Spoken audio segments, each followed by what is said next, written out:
Estamos a un minuto de iniciar la transmisión de En torno al dinero, el mejor programa informativo y de análisis dedicado a los temas del dinero, la economía, las finanzas y los negocios. Con el apoyo de Lidia Barrón Cortés y Miriam Gutiérrez, Eduardo Torreblanca Yax encabeza este esfuerzo periodístico en televisión. Canal 76 en la plataforma de cable Easy, Canal 168 en Total Play y en las plataformas de YouTube y Facebook, en las que también transmitimos en vivo y directo. En la plataforma gtv.com.mx transmitimos en vivo, así como nuestra página www.entornoaldinero.com.mx, en donde además tenemos el histórico de los programas y de las principales secciones con que contamos. Sean bienvenidas y bienvenidos. Con mucho gusto, iniciamos el trabajo de hoy. Muy buenos días, ya estamos en este día jueves 16 de diciembre del 2021, con mucho gusto y el entusiasmo de siempre. Este equipo de trabajo le agradece la generosidad de estar con nosotros en este momento y mantenerse atento a nuestro mensaje, a nuestro trabajo a lo largo de los siguientes minutos hasta completar 2 horas, hasta las 8 de la mañana estaremos aquí en vivo y en directo. Muchas gracias, buenos días, bienvenidos a En torno al dinero. Buenos días, Lidia. Hola, Lalo, ¿cómo te va? Tú tienes cara de que ya hiciste la cartita a Santa Claus. Ajá, y además de que voy a disfrutar la primera posada. ¿Qué tal, Es 16. Ah, chirión, yo no sabía. Es la primera posada hoy, hay que romper la piñata. ¿Hoy es la primera posada? Sí. Mira qué cara pones. Sí, se ve que te gustaba. Como si acá estuviera tan... Bueno, acá no hay posadas más que... ¿No hay posadas? No. ¿Por qué no hay posadas? Sí está lleno de mexicanos. Sí, algunas personas sí lo organizan, pero pues no es así como en México, ¿no? De que salen y hacen la letanía. Todavía hay lugares en México que lo hacen. Yo sé que no en todas partes, pero sí los hay. Y aquí pues no, es muy diferente, ¿no? No Tal vez hay. en las iglesias. ¿Será? Sí, sí, porque ahí es donde se reúnen las comunidades mexicanas, sobre todo en las iglesias católicas, y entonces ahí sí hacen los ritos tal como se hacen en México. Y luego seguramente que en sus casas pues ya romperán las piñatas, pero así toda la Pero ahí letanía y todo, es no. otra forma de romper la piñata, es con listoncitos. Han proliferado esas piñatas, porque ahí sí Sí, dicen no se vayan a agarrar a palazos los invitados, o los niños vayan. Sí, pues se ha pasado así, ¿no? De que sí, hay que por la cuidar al seguridad. niño. Sí, Sí, sí es cierto, sí proliferan esas piñatas. sí, Y las de fíjate dejar que eso árbol. sí, las piñatas sí se han, eh, Sí. sí, diversificado, porque hasta en las tiendas departamentales ya se pueden comprar. O sea que eso sí ha llegado fuerte. Ah, sí, sí se puede comprar. Ujú. Ah, qué bueno. Sí, sí. Bueno, pues aprovecharemos que estás con nosotros para que nos digas quiénes cumplen santos hoy. Pues hoy cumple Adelaida, pero yo me Uy, no, pregunto, ¿no no, nos las podrán dejar en Adela? no, Para que no, podamos no, felicitar a las Adela. no, No, no pues hay, es no, Santa Adelaida. esas catafixias no No, se ¿verdad? pueden No hacer. creo. Adelaida, nos damos por visto. Adelaida. Buenos días, muchachos, por favor, si son tan amables. Son muy difíciles. Sí. Bueno, muy buenos días a todos ustedes. Si alguien tiene que celebrar, alguien cumpleaños, hay algo que festejar, algún matrimonio, algún divorcio, etcétera, etcétera, con mucho entusiasmo y honestidad, le damos la más cordial felicitación. Bueno, ahora vámonos a la primera efeméride. Ok, el 16 de diciembre, pero de 1770, nace en Bonn, Alemania, Ludwig van Beethoven, músico y compositor, uno de los más importantes e influyentes de los siglos XVIII y XIX. Impresionado por Mozart y deseando que Ludwig siguiera los mismos pasos, su padre le enseñó piano, órgano y clarinete. Con solo 7 años ofreció su primer concierto público y a los 11 estrenó ya su primera composición. Su posterior sordera no lo limitó para seguir componiendo. La novena sinfonía es la mayor muestra de ello, declarada Patrimonio de la Humanidad por la UNESCO. Bien, eso es la efeméride. Tendremos como tema principal hacia las 7 de la mañana. El Coneval acaba de dar a conocer los datos más recientes de la situación de la pobreza a nivel municipal y tiene datos contundentes que vamos a platicar con el responsable, con el secretario técnico que encabeza esa organización de evaluación de la política social, como es José Nabor Cruz Marcelo. Estaremos con él hablando de la pobreza a nivel municipal. Y bueno, le adelanto simplemente porque ya me leí el terreno del resumen ejecutivo. Siguen siendo Chiapas, Guerrero, Oaxaca, los estados más pobres del país. O sea, desde el 2010. Ahora ya se pueden hacer comparativos 2010, 2015, 2020. Ya, ya hay digamos, un plazo, un periodo muy rico que permite confirmar dónde está concentrada la pobreza. Específicamente, en 173 municipios se concentra la pobreza extrema en el país. O sea, lo sabemos dónde están, sabemos en qué estado y siguen siendo pobres. Y la pregunta sería más adelante, le vamos a presentar la encuesta cuando me digan que ya está lista, que si usted cree que en la presente administración federal, en el presente gobierno, se entregará un país en donde se ha reducido la pobreza y la pobreza extrema. ¿Sí? ¿Cree usted que en esta administración, cree usted que la pobreza y la pobreza extrema habrá reducido al término de la presente administración? Sí, no sé o no me interesa. Ya está en Twitter, en nuestro espacio de Twitter de En Torno al Dinero, y le agradeceríamos mucho y que usted nos pueda ayudar a comprender cuál es su punto de vista en este sondeo. Muchas gracias. Está ya listo. Y entonces vamos a las noticias más importantes desde nuestro punto de vista en este día jueves.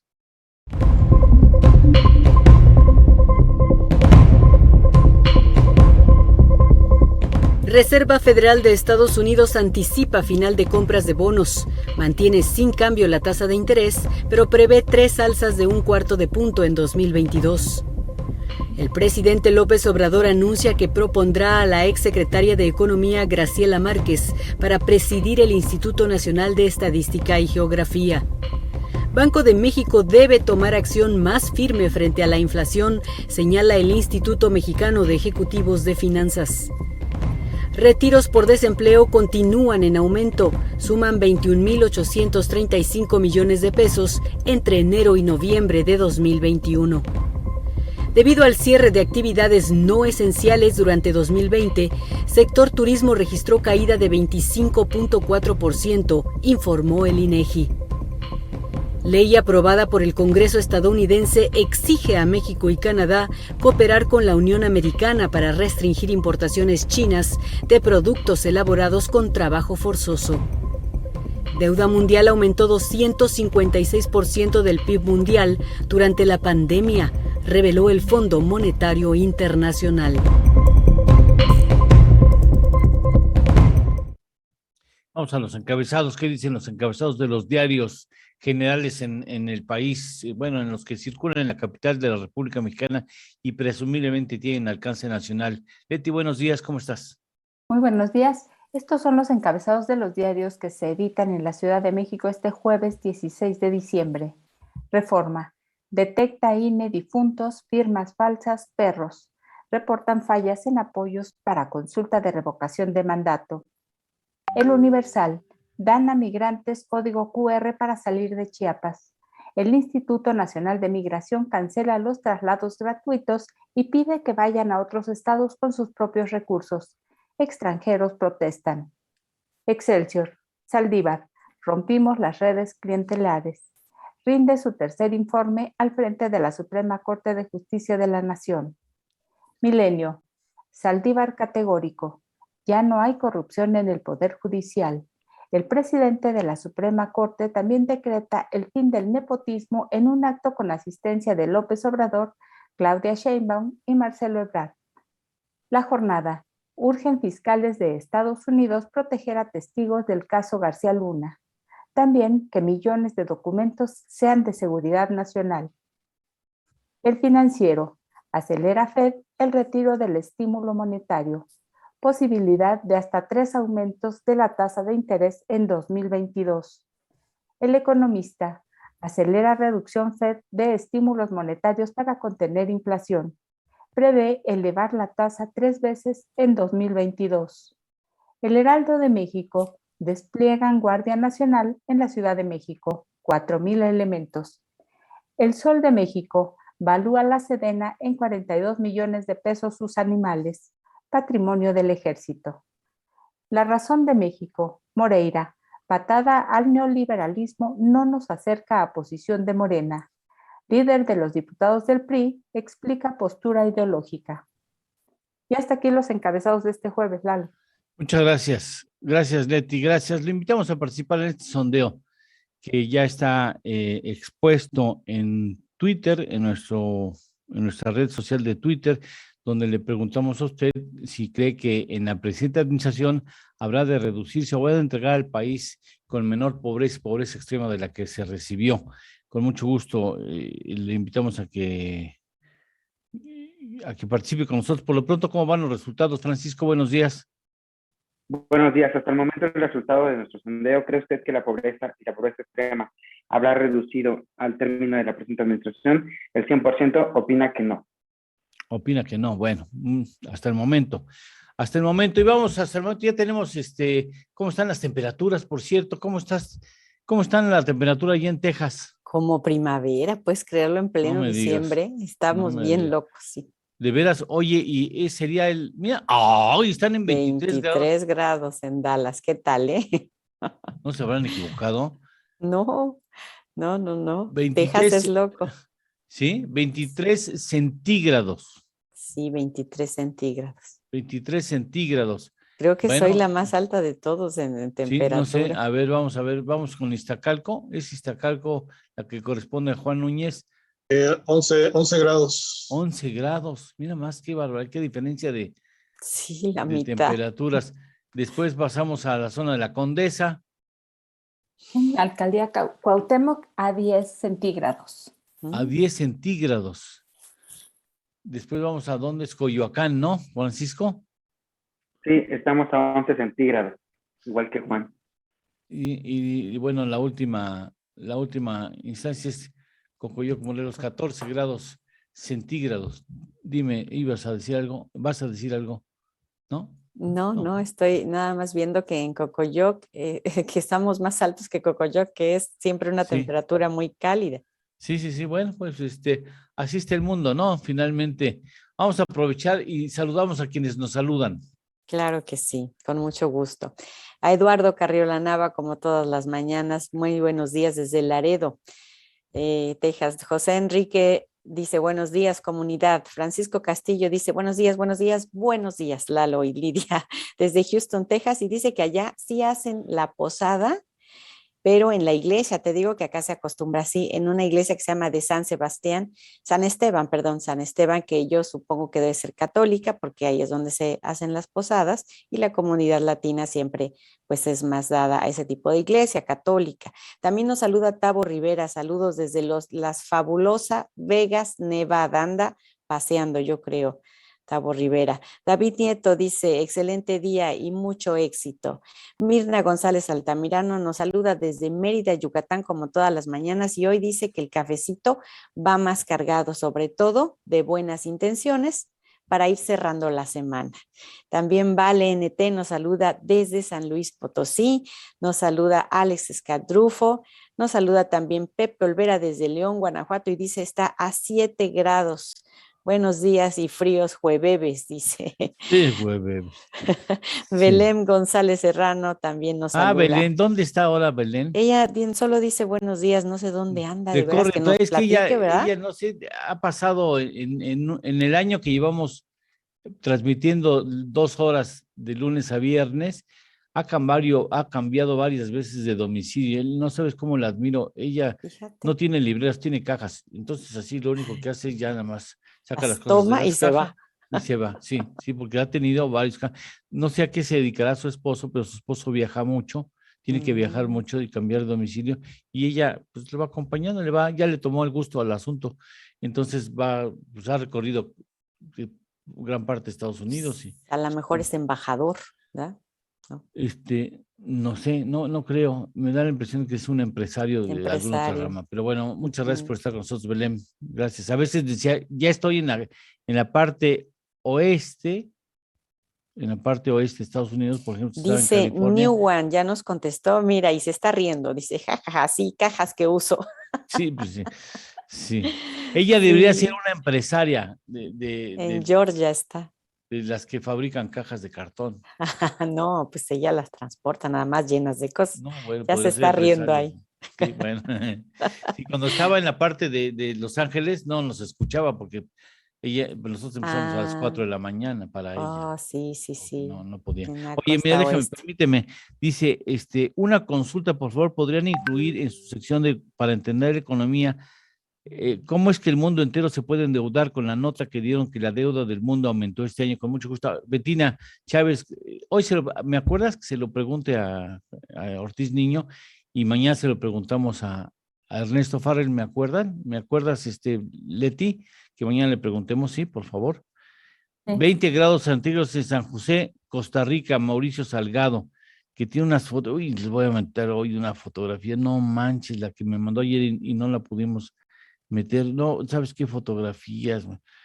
Qué padre está la foto. Ahorita se la compartimos en el siguiente bloque.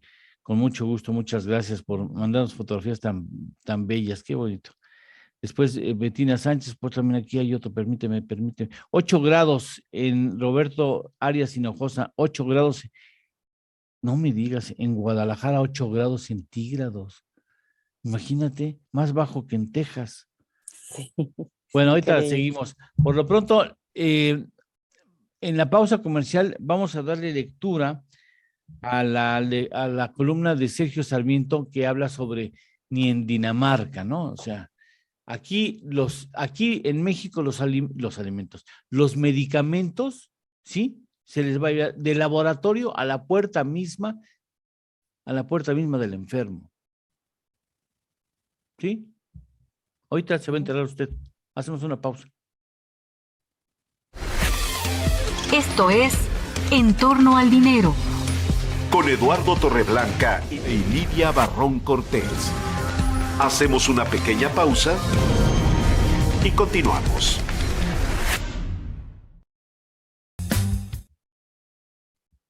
Sí, hombre, es una dura crítica que hace Sergio Sarmiento. A ver, por favor, Vamos si me a las sí. darle lectura.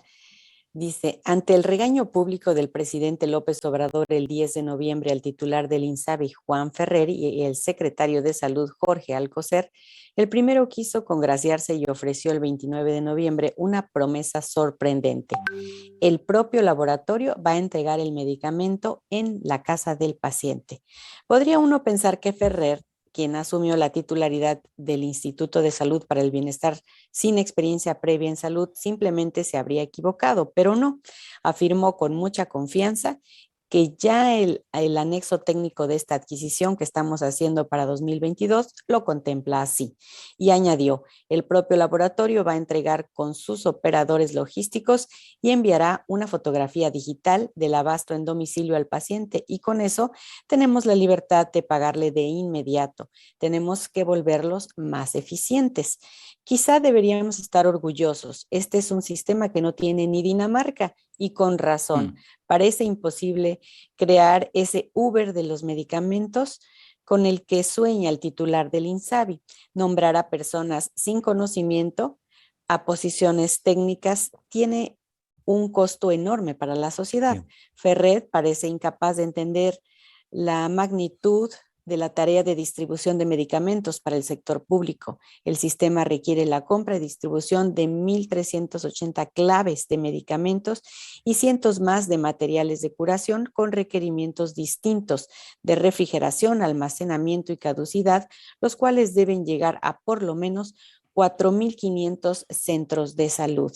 En un año normal deben distribuirse 1,800 millones de piezas de medicamentos en una logística extraordinariamente compleja. Hasta ahora el INSABI no ha podido comprar los medicamentos, mucho menos distribuirlos. Llevarlos directamente a los hogares multiplicaría de manera extraordinaria la complejidad del sistema. Son miles los pacientes de cada centro de salud. El titular del INSABI no parece entender siquiera la magnitud del problema. En la citada presentación se enorgulleció de que en este 2021 se han comprado 1,054 claves, 707 de medicamentos y 343 de materiales de curación. Al momento se han entregado 270 millones de piezas y se tiene programada la entrega de 60 millones de piezas adicionales en diciembre de 2021. En total, se han contratado 878 millones de piezas por un monto de 44,697 millones de pesos. Regresamos a la... Ya estamos de regreso. Esto es En torno al dinero. Con Eduardo Torreblanca Llanes. Regresamos. No sé si sea posible, Ernesto, que nos pongas en pantalla la fotografía que nos ofreció, mira más, desde San José de Costa Rica. Mira más qué fotografía. Hermoso. No, hombre, hermoso. Nada más. Mauricio Salgado, muchas gracias. Están a 20 grados, gracias.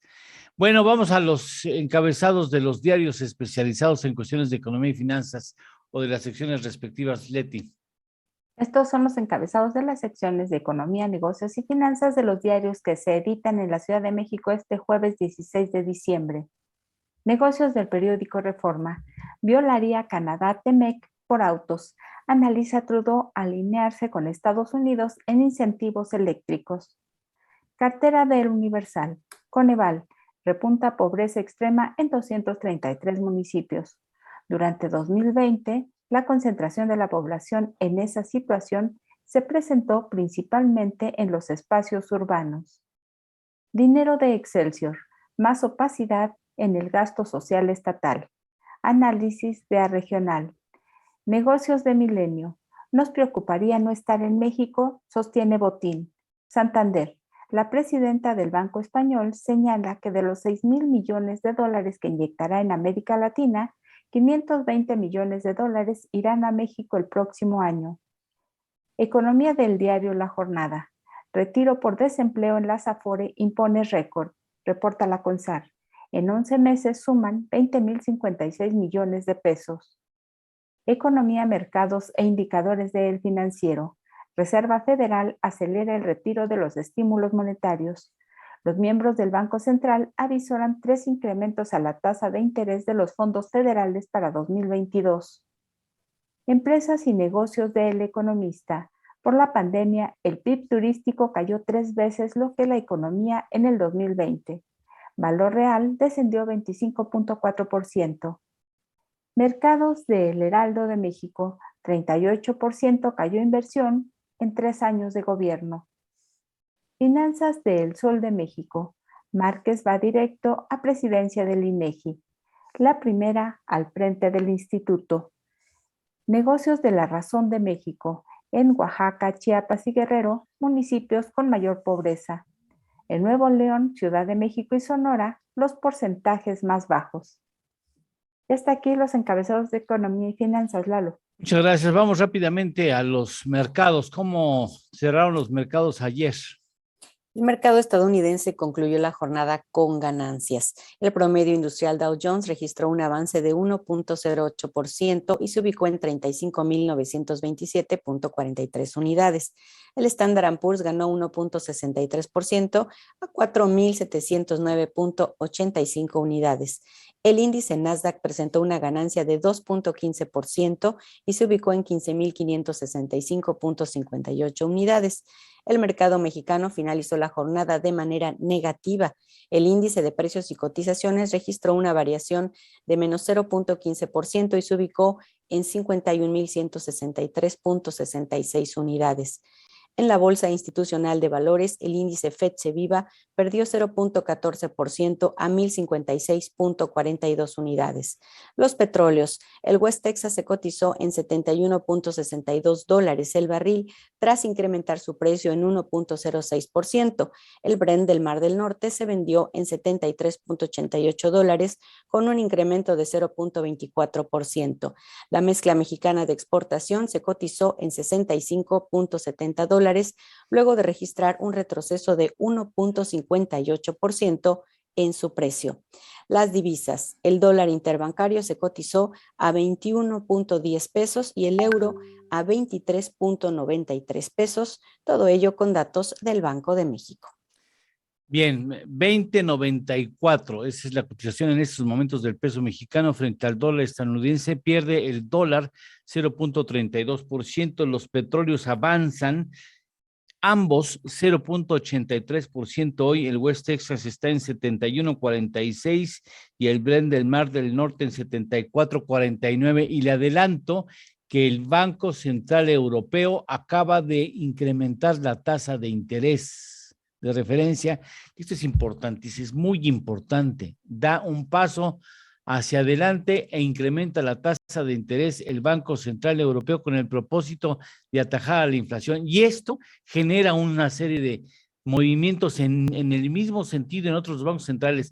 En esta semana, alrededor de 20 bancos centrales tomaban decisión o tomarán decisión en cuanto a si incrementan o no la tasa de interés. El Banco de México lo hace hoy mismo y lo más seguro es que incremente 1/4 punto porcentual, aunque Alejandro Díaz de León dice que hay que atajar con firmeza la inflación y eso abriría la puerta a pensar que quizá en el Banco de México se pudiera implementar la decisión de incrementar en 0.5 punto porcentual, no en 1/4, sino en 0.5 punto porcentual el incremento en la tasa de interés, una vez que el Banco Central Europeo ya hizo lo propio. Y adelanto que será Gerardo Esquivel quien considera que no es prudente hacer incremento alguno porque sostiene con razón, por cierto, que la inflación está por el lado de la oferta.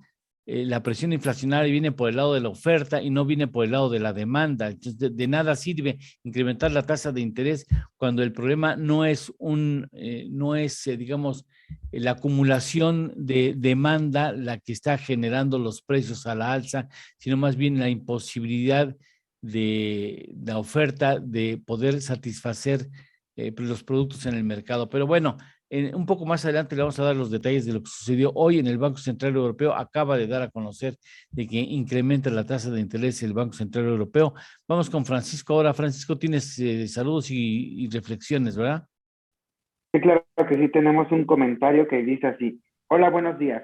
Nuestros gobiernos, y más no tienen la intención de reducir la pobreza. La necesitan para sus causas electorales. Solo hacen acciones para hacer más llevadera la pobreza. No hay voluntad de acabar con ella. Para atacarla en serio, se necesita dar buena educación y más oportunidades de buenos empleos. Pero sin inversión, esto no se dará. Saludos. Enrique Acevedo, desde Zapopan, Jalisco. Ese es el comentario que tenemos hasta el momento. Bueno, y también le invitamos a que participe en el sondeo. ¿Cree usted que la pobreza y la pobreza extrema habrán reducido al término de la presente administración federal? Y hasta el momento, pues no.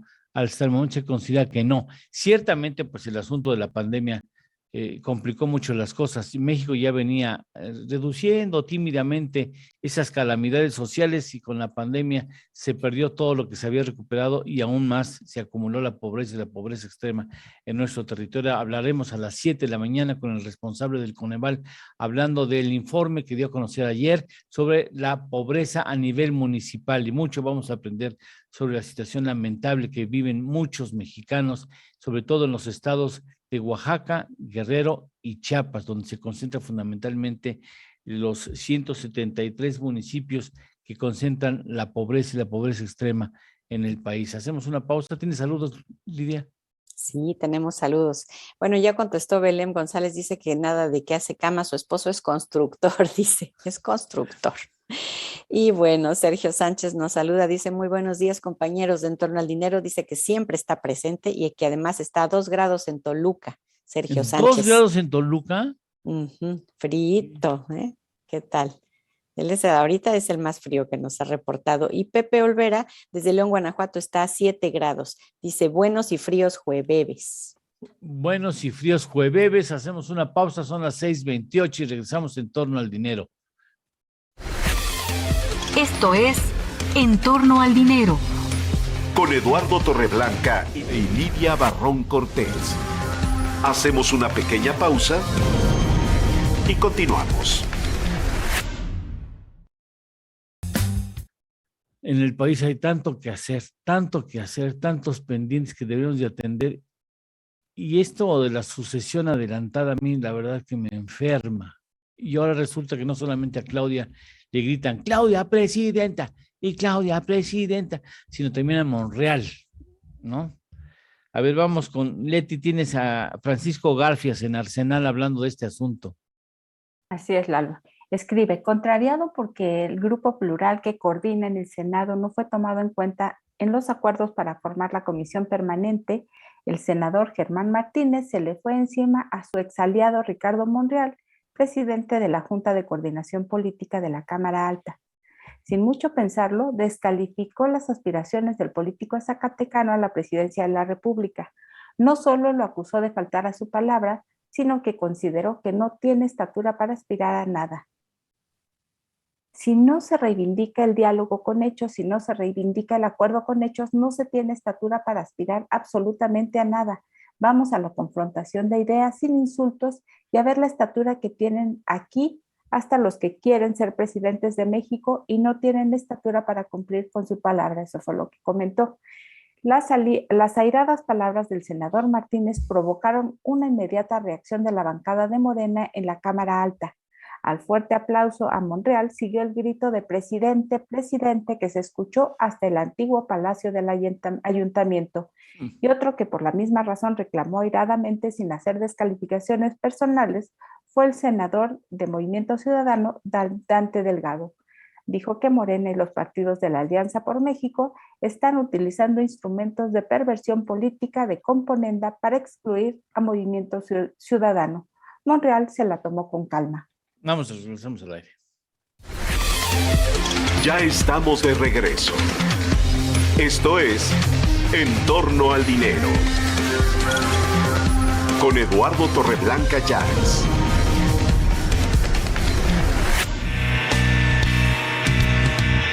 En torno al dinero. Y con ustedes, el análisis con Víctor Ortiz Niño. Bien, Víctor Ortiz Niño, ¿cómo estás? Buenos días. Muy buenos días, auditorio y Eduardo. Oye, qué elegante tú. ¿Qué vas hasta tu graduación? Es para despedirme del año, se acaba el año para mí ya. Y la Navidad, me voy de vacaciones, Eduardo. Ustedes los académicos son muy raros, maestro, porque piensa que, o sea, todo es, el mundo se acaba para ustedes en las vacaciones. Si les preguntas a unos investigadores, no voy a decir nombres, de la UNAM, que por favor, pues si quieren darnos una entrevista, es que salgo de vacaciones. ¿Y qué? O sea, ¿no sigue la vida o qué diablos? O sea, pues dejas de dar clase, pero pues eso no, ¿qué te impide pensar o te impide hacer análisis? No, es que voy a salir de vacaciones. ¿Y? O sea, en mi caso es que donde voy no hay suficiente señal de internet clara para transmitir de forma no estoy echando alcayacas. No, desde luego. No, o sea, yo digo, no, después te digo qué investigadores universitarios les dijimos que si podían participar con nosotros y nos dijeron, es que salgo de vacaciones. Y yo digo, bueno. ¿Y qué? Carajos, yo además te voy a dejar el mundo, les voy a dejar el mundo encargado. Sí, piensa que se paran el mundo y se bajan. Sí. Oye, Betina Sánchez nos pregunta que cómo es posible que el mundo se endeude más. No, o sea, como que le gustaría que le explicas en un minutito cómo es esto de que el mundo se endeuda más, incrementa la deuda en el mundo. Lo que pasa no es el mundo, son los gobiernos de cada país que al sumar todas las deudas de los gobiernos tiene un incremento. ¿A qué se ha debido en los últimos años? Bueno, primero pongamos claro, un gobierno solo tiene varias formas de obtener recursos, ingresos, derechos y aprovechamientos, pero también puede emitir billete o puede emitir deuda. Y justamente en esta situación tan crítica que hemos tenido, lo que se busca es que las personas tengan dinero, sobre todo en los países desarrollados, y entonces para no emitir billete, se endeudan, es decir, emiten deuda. Esas deudas son los famosos bonos soberanos, o los bonos del gobierno a nivel local. ¿Quién los compra? Los inversionistas, ya sean de su propio país o de otros países, a través de gobiernos, instituciones, fondos. Eso es por lo que se dice que se endeuda además el gobierno de cualquier país y al sumarlo todo el mundo. ¿Qué sucede? Normalmente se mide el parámetro con respecto a lo que puede pagar un gobierno o un país. Es el Producto Interno Bruto. En este caso, un gobierno puede deber más de lo que genera, que es el caso de Estados Unidos, que debe aproximadamente el 140% de su PIB. México andamos por el 60% del Producto Interno Bruto. Por eso se dice que los gobiernos o el mundo se endeudó más a causa de la pandemia, auditorio y Eduardo. Bien, ahora, todo indica, estoy buscando la información de que el Banco Central Europeo acaba de incrementar la tasa de interés de referencia. Bueno, Mira, hasta el gato participa, mano. Mira, otra vez ya me contestó. para que veas, te está diciendo que no es el Banco Central Europeo, que parece que es el Banco de Inglaterra. Uno es el BCE y otro es el BOE. Es el BOE, Banco Central de Inglaterra. Banco ¿Inglés? Central de Inglaterra lo aumentó en 15 puntos base para llevarla a 0.25%. Ay, ¿y tienes a tu hija o a tu esposa ahí como asistente? No, a nadie, ¿por qué? No, porque Es el ves así. fantasma. No, es que estoy viendo el celular por acá. Es el Banco Central, no es el Banco Central Europeo, es el Banco de Inglaterra. Así es, Bueno, corrijo, Banco de Inglaterra.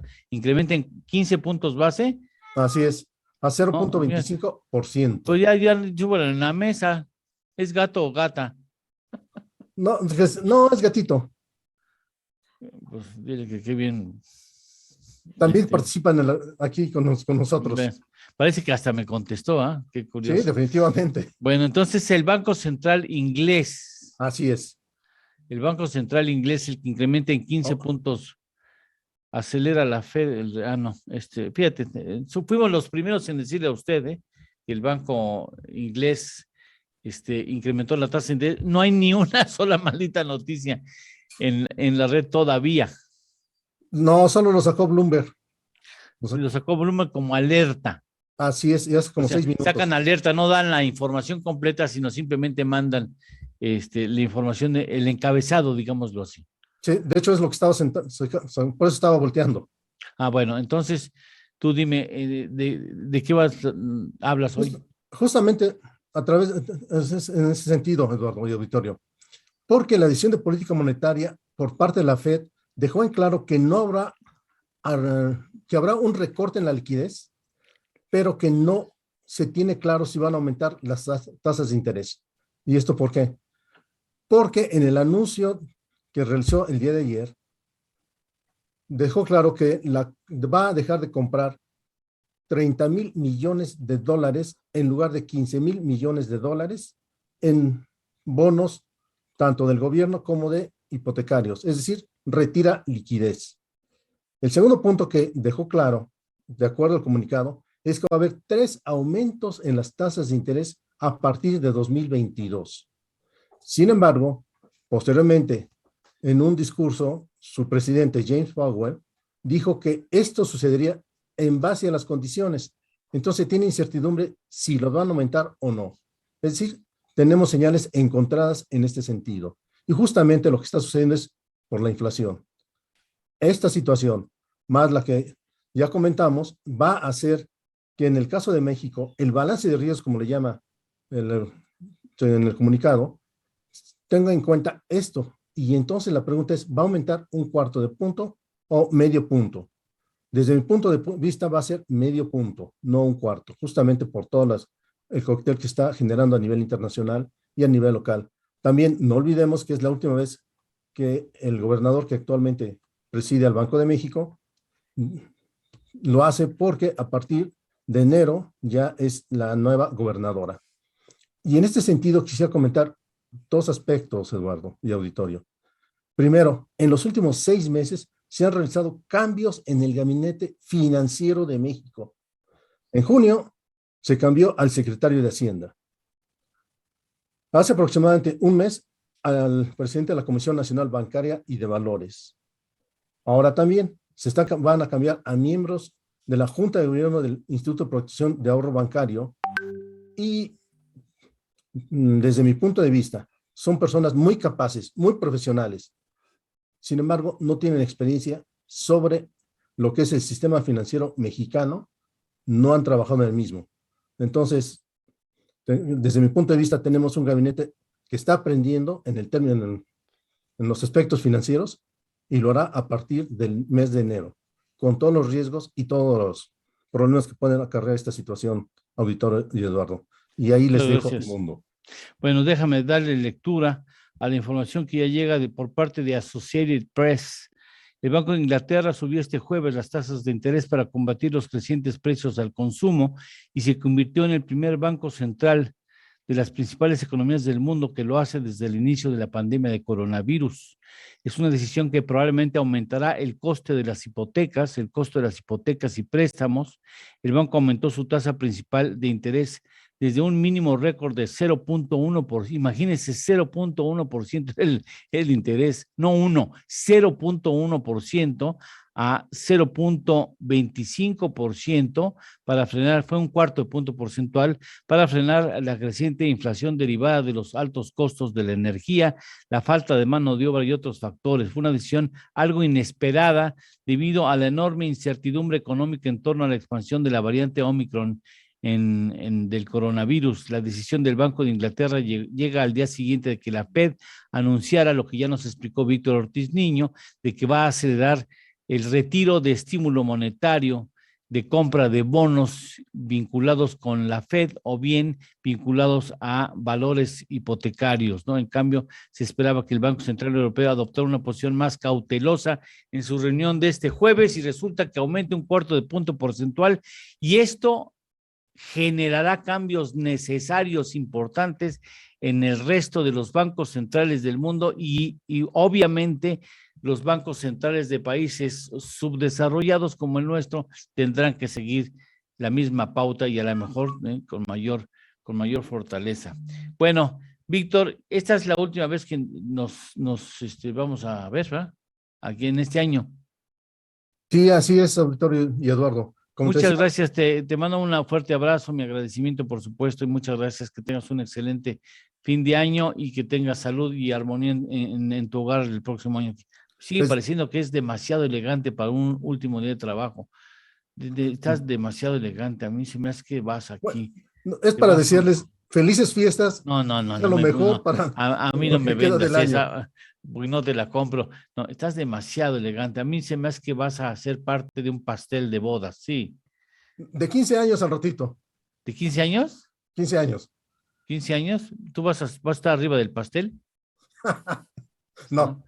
No, bueno, muchas gracias, Víctor. Gracias. Hasta luego. Aprovechamos para despedirnos de las plataformas que toman nuestro mensaje y reproducir las respectivas audiencias. Lidia. Pues muchas felicidades a Víctor y a todos también, desde luego, que ya se está despidiendo de este año. Y nos despedimos de ustedes, los esperamos el día de mañana en punto de las 6 de la mañana con más noticias y hasta las 8. Que pasen muy buen jueves. Muchas gracias. Después de la pausa tendremos también los saludos de quienes nos están saludando a través de WhatsApp. Por lo pronto, en la pausa comercial vamos a hablar de lo que está escribiendo Joaquín López Dóriga en su columna en privado, donde dice que los empresarios que han pedido perdón al presidente por haber abusado de su relación con el poder.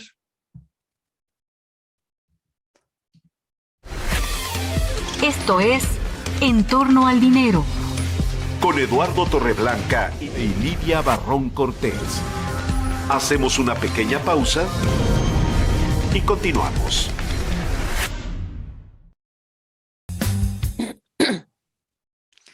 Se fue la señal 25 segundos en Total Play. Se fue también en Easy. ¿Le puedes preguntar a tu mujer, Juan? Te lo checo. Sí, a ver si está recibiendo bien el audio. Bueno, entonces, ¿qué dice Joaquín López Dóriga? Joaquín López Dóriga dice, perdón, vida de mi vida, titula su columna. El presidente López Obrador afirmó el martes que había empresarios arrepentidos por lo que hicieron en el pasado neoliberal, que le habían ofrecido disculpas. Esto lo dijo a unos días de sentarse a comer con los más ricos de México agrupados en el Consejo Mexicano de Negocios. Antes de revelar lo de su perdón, había descrito a muchos de ellos. A ver, es mi empresa, ya hice el gran negocio, ya vendí gas al gobierno a precios elevadísimos por 40 años. Y aunque el gobierno no necesite el gas y no lo consuma, me tiene que pagar porque ahí está el contrato. A mí me va a ir muy bien y voy a seguir apareciendo en la lista de los hombres más ricos de México y en una de esas hasta en la lista de los hombres más ricos del mundo, a costillas del erario, a costa del sufrimiento de la gente, y todavía hasta me puedo persignar y puedo ir a la iglesia y por mi culpa y comulgar y confesar y salir de ahí pensando de que ya dejé en cero el marcador para seguir pecando. A esto reveló a medias. Hay algunos empresarios que se arrepienten y me están ofreciendo disculpas, nada más que por dignidad no puedo decir sus nombres. Y pregunto, ¿por dignidad de quién no puede decir los nombres de estos arrepentidos impunes a los que acusó de corrupción pública? Más aún, ¿por qué no ofrecen esas disculpas al pueblo de México y sí al presidente en turno?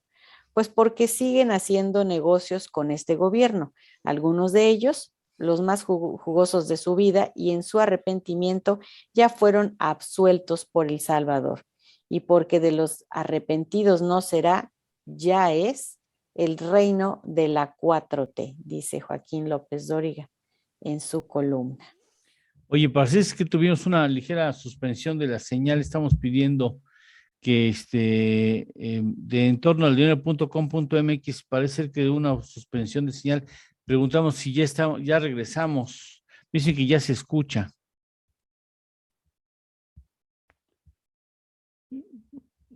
A ver, al parecer hubo una ligera suspensión de señal. Estamos viendo precisamente si ya se restableció. Bueno, vamos a regresar al aire. Uh-huh. Que sí. Ya estamos de regreso. Esto es En Torno al Dinero. Con Eduardo Torreblanca Llanes. Para entender mejor de economía. Cualitativo hace referencia a calidad y está relacionado con las cualidades, no es medible. A diferencia de cuantitativo, que sí hace referencia a cantidad y no está sujeto a interpretación. Vamos a las columnas. ¿Qué dicen los columnistas esta mañana? Iniciamos con Mari Carmen Cortés, que en su columna Desde el piso de remates que publica Excelsior, comenta que hay consenso en el sector privado de que Graciela Márquez, cuyo nombramiento no tendrá que ser ratificado por el Senado porque ya había sido aprobada como vicepresidenta y miembro de la Junta de Gobierno, tiene las credenciales profesionales para encabezar el INEGI y que hará también buena labor.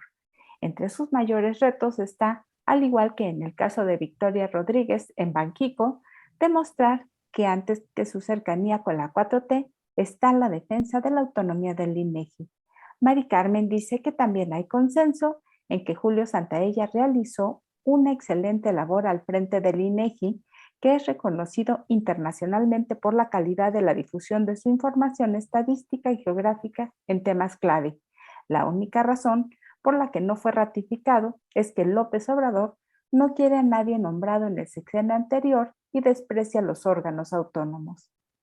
Y Enrique Quintana, en su columna Coordenadas, que se publica en El Financiero, señala que con la decisión anunciada ayer por la Reserva Federal, al término del primer trimestre del próximo año, prácticamente ya se dejaría de inyectar dinero a la economía y seguramente empezaría un ciclo alcista de las tasas de interés.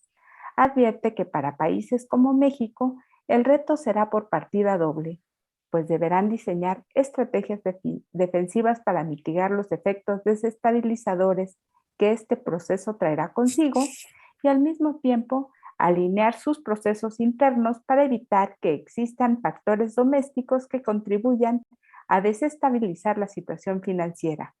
Y en este momento, la mayor amenaza es la reforma eléctrica. Y hasta aquí esta primera parte de las columnas, Lalo. Muchas gracias, Leti, gracias. Ahora, escuche usted con mucha atención, estoy seguro que siempre lo hace cuando participa Sergio Sánchez, ¿sí? Porque el año entrante vienen embargos de cuentas bancarias por parte del SAT. Si usted tiene un crédito que no ha pagado, ¿sí? El SAT puede decir, Matanga dijo la changa. Así decían, ¿no? Así decíamos en la primaria. Matanga dijo la changa, ven, trae acá. Y toma el dinero de sus cuentas bancarias o las embarga. No sé si las pueda tomar, pero sí, las embarga. Y entonces usted no puede hacer movimientos, no puede sacar dinero para un café, no va a poder pagar con su tarjeta de crédito o, perdón, con tarjeta de débito un café. ¿Por qué? Porque está embargada la cuenta. Sergio Sánchez, buenos días. Ya lo he dicho antes, la fiscalización ya está presente y para el próximo año va a ser uno de los medios de recaudación que el SAT va a considerar para aportar al erario recursos que, como también he dicho, sin transparencia en el mejor de los casos, podrían usarse en campañas clientelares. En el peor, ser encaminados a la corrupción. La nota es que el SAT ahora podrá embargarnos en tan solo 3 días. Y con esto el gobierno seguirá dañando la economía de los empresarios, personas físicas y morales. ¿De qué estoy hablando? En participaciones anteriores he comentado de la importancia del buzón tributario y de antemano debemos tener conciencia que de no activarlo seremos acreedores a una multa. Por otra parte, este es el instrumento que existe como medio de comunicación entre la autoridad fiscal y el contribuyente, por lo que muchas personas, por temor, no lo quieren activar, y desafortunadamente la autoridad podrá notificar por estrados o edictos. Ahora el tema que nos ocupa es que el SAT podrá llevar a cabo embargos. Antes, para realizar un embargo, se presentaba personalmente el funcionario del SAT, notificaba al contribuyente y pedía señalar bienes a embargar. Hoy en día, estas notificaciones son a través del buzón tributario, por lo que ya no se tiene que esperar a que se presente el funcionario del SAT, y solo se tendrán 72 horas para abrir la notificación, y de no hacerlo, se considerará a el contribuyente por notificado. Si existe un crédito o adeudo fiscal, este entonces será cubierto por el embargo de bienes como depósitos bancarios, de ahorro o inversión, asociados a seguro de vida o cualquier otro depósito en moneda nacional o extranjera que se realicen en cualquier tipo de cuenta que tenga a su nombre el contribuyente en algunas de las entidades financieras o sociedades cooperativas de ahorro y préstamo. Entre otros, considerará bienes inmuebles e intangibles. Para tal efecto, la autoridad fiscal previamente emitirá declaratoria de embargo en la que detallará los bienes afectados, misma que hará del conocimiento del deudor a través del buzón tributario, por estrados o por edictos, según corresponda. Una vez que surta efectos la notificación de embargo, se continuará con el procedimiento administrativo de ejecución. Recuerde que desde hace tiempo estamos advirtiendo este tema de la fiscalización y ahora con el embargo, la amenaza de la desaparición de fuentes de empleo es real. Bien, vamos a ver qué dicen los columnistas, segunda parte.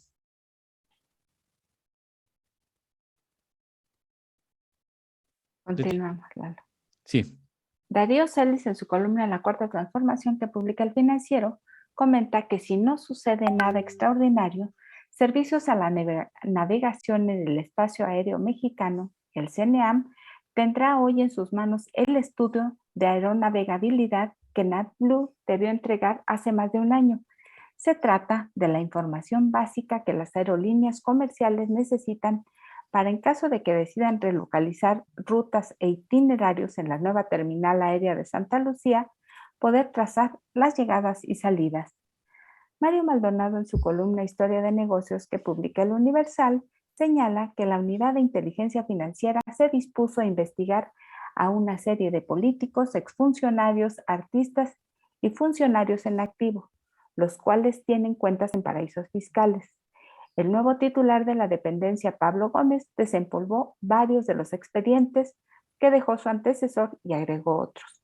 Son 130 solicitudes, de las cuales se han filtrado 79, pero se asegura que las pesquisas alcanzarían a unas 1,000 personas, según la información que se maneja al interior del gobierno de López Obrador. Y además de Murillo Karam, su hijo y los hermanos Alberto, Isaac y Jacobo Vaz, la lista incluye a personas involucradas con la 4T, como José Manuel Sanz Rivera, jefe de la oficina del gobernador de Morelos, el senador morenista Armando Guadiana, la pareja sentimental de Manuel, Julia Elena Abdalá Lemus, entre otros. Y Alberto Aguilar, en su columna Nombres, Nombres y Nombres, que se publica en El Sol de México, comenta que una industria estigmatizada por el gobierno actual es la minería, que este año terminará con inversiones pobres pese al disparo de las cotizaciones de muchos metales. Dice que ahora además el discurso federal ya se aplica en Zacatecas con David Monreal, quien ha abierto un frente de batalla contra las mineras, pues considera que su contribución en impuestos es baja.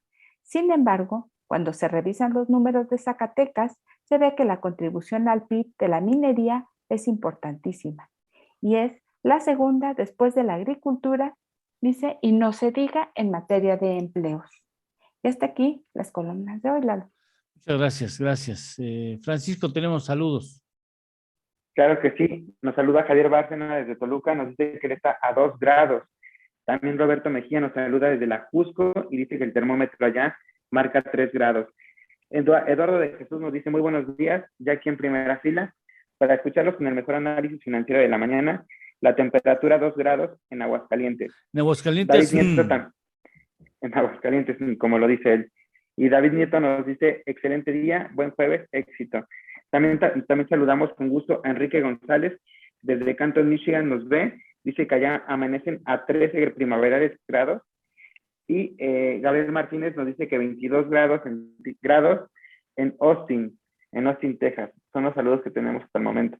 Muchas gracias, gracias. ¿Tú tienes, Lidia? Tengo un comentario de Alex Oviedo que dice, echando a perder se aprende. Y dice, me refiero a la falta de experiencia de los nombramientos del gabinete financiero que comentó Ortiz Niño. Bien, pues sí, a veces. Bueno, vamos a una pausa porque estamos un poquito atrasados y estamos a punto de empezar a tratar el tema de la pobreza y la pobreza extrema, luego de un informe que presenta el Coneval sobre la pobreza municipal. Regresamos, son las 6:55. Esto es En torno al dinero. Con Eduardo Torreblanca y Lidia Barrón Cortés. Hacemos una pequeña pausa y continuamos. Aquí está un pinche mosco que me trae loco, ya me trae aquí una torta, aquí ya me causó también en las manos. Hijo de su madre. Como tengo los audífonos, no puedo saber dónde está. Pues sí, Ya me no puse, puedes escuchar. Pero bueno, toca que lo de serpientes y escaleras, el asunto de los 79 investigados, Leti. Que dice Mario Maldonado que en realidad son 130, podría llegar a ser muchos más. Pero bueno, si quieres, continuamos con la lista, los nombres. Sí, vale la pena. Bueno, los nombres que menciona son: el gobernador priista Alfredo del Mazo aparece en el lugar número 1. Daniel Madariaga, empresario experto en temas de sustentabilidad y movilidad, amigo y contratista del gobernador mexiquense, aparece en el 2. Y en el 3 aparece su esposa, la esposa del gobernador Fernando Castillo Cuevas. El empresario Carlos Peralta Quintero, de Grupo Yusa. También del Estado de México. También el expresidente de la República, Carlos Salinas de Gortari, con el número 26. Su cuñado, Jerónimo Gerard, en el 27 y su hermano Raúl Salinas en el 29. También aparecen 3 empresarios de los más ricos del país. María Asunción Aramburu Zavala está en el lugar 21. Alberto Bailleres en el 48. Germán Larrea Mota Velasco en el 52. Julio Scherer, ex consejero jurídico del presidente. Hubo un distanciamiento ahí. Exactamente, él aparece en el 64. También con conflictos importantes con Gertz Manero, ¿no? También se afirma. Así es, dice, y otros políticos, empresarios y cantantes que aparecen en la lista de los 79 son Jesús Murillo Caram, Arturo Montiel Rojas y su hijo Arturo Montiel Yáñez, Jaime Chico Pardo, Jesús Sesma del PEDEM y su hermano Guillermo Sesma, Francisco Javier Robinson, Jorge Humberto Santos, Elba Ester Gordillo, José Manuel Sainz Rivera, jefe de la oficina de Cuauhtémoc Blanco en Morelos, Julia Abdala, el senador Armando Guadiana, Luis Miguel Gallego Basteri y Alejandra Guzmán Pinal, Alejandra Ricardo Guzmán Salinas también. Bryce, sí, también. Ricardo Salinas Bryce, Amado Yáñez, Juan y Alfredo Reynoso Durán y José Ramiro Vargas, Válgame entre Dios. otros. Bueno, estos son los que señala hoy Salvador García Soto. Lalo. Regresamos. Ya estamos de regreso. Esto es En torno al dinero. Con Eduardo Torreblanca Llanes. Le digo rápidamente, le dije que el Banco de Inglaterra incremente un 1/4 punto porcentual. Bueno, pues ahora el Banco Central Europeo ha anunciado el fin del programa de compras contra la pandemia a cambio de incrementar hasta los 40,000 millones mensuales las compras del programa convencional. De este modo, el Banco Central intenta mostrar un pequeño giro de timón en su política monetaria. Por otro lado, el Banco Central ha anunciado nuevas inyecciones de liquidez a muy largo plazo para mantener las condiciones financieras adecuadas.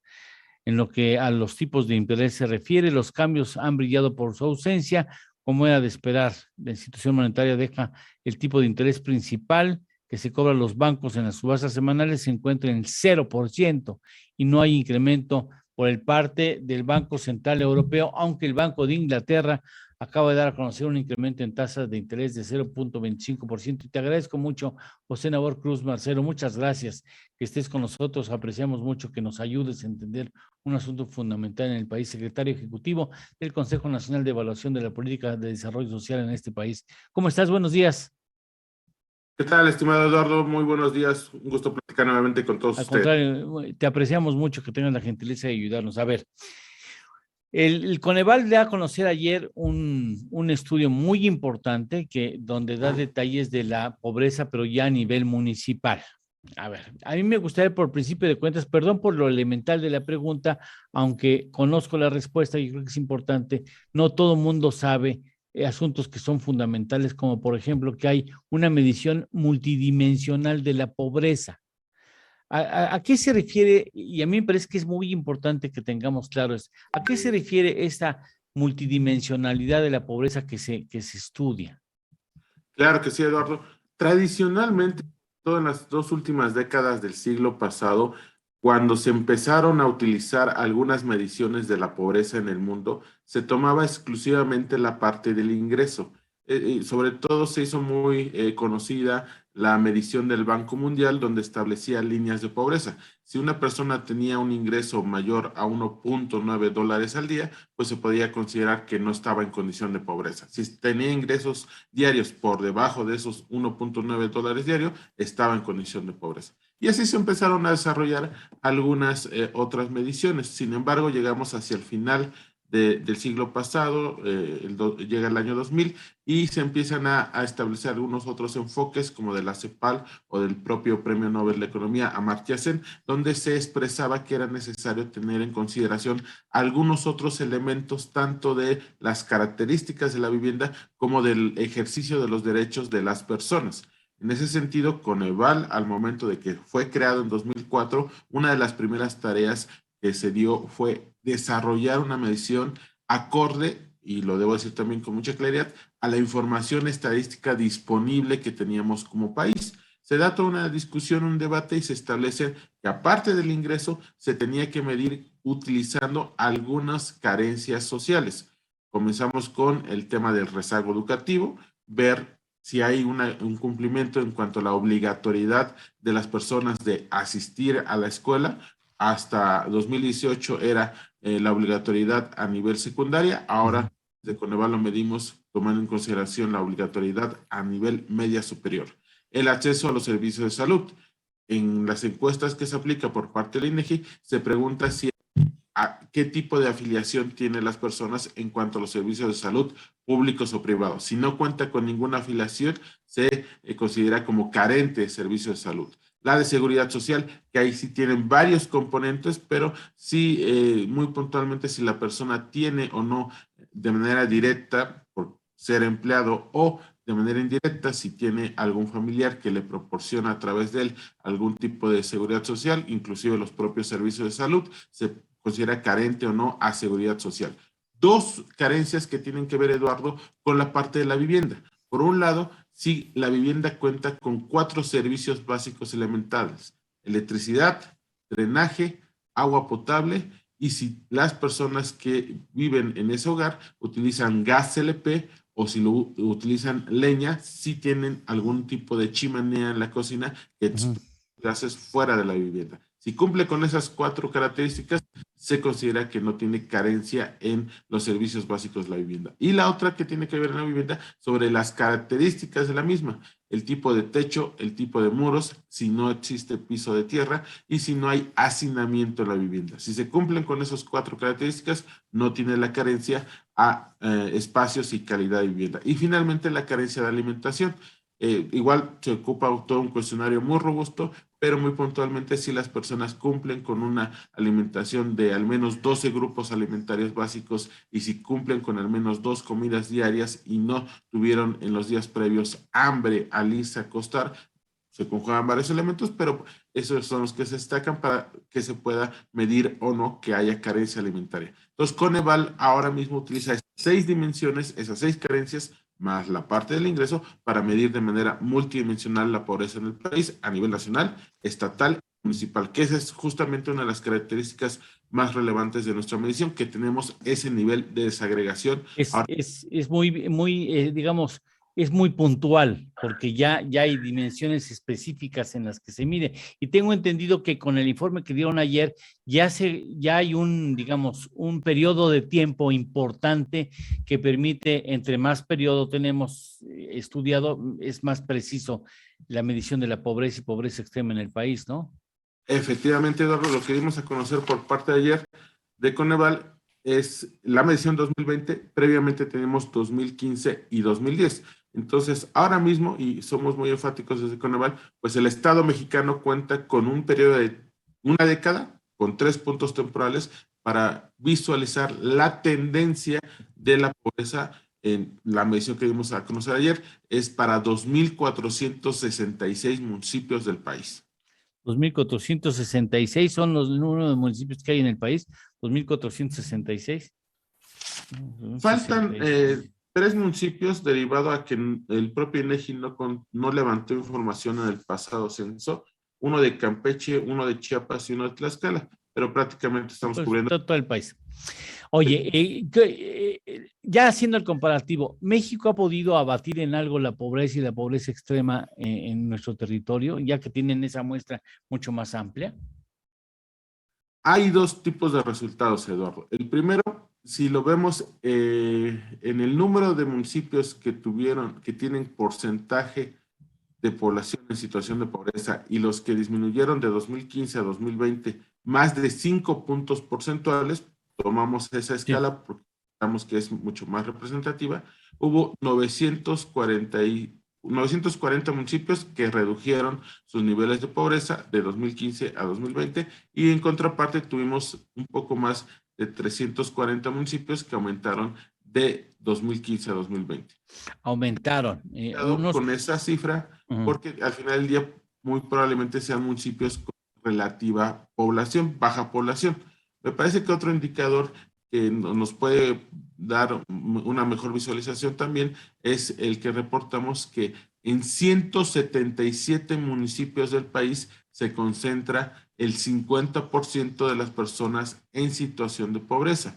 Y varios de estos municipios ahora mismo tienen una mayor característica que son los que conforman algunas zonas metropolitanas del país. Entonces, lo que estamos configurando es que si bien en el agregado hay una cierta reducción en los niveles de pobreza, también se ha concentrado y focalizado en los corredores metropolitanos urbanos. Y esto se explica un poco también por la afectación que hubo en términos de la pandemia y en los ingresos, la caída de los ingresos en esas zonas metropolitanas urbanas registrada el año pasado. Y al final del día, la información levantada para este informe, pues se da entre agosto y noviembre del año pasado.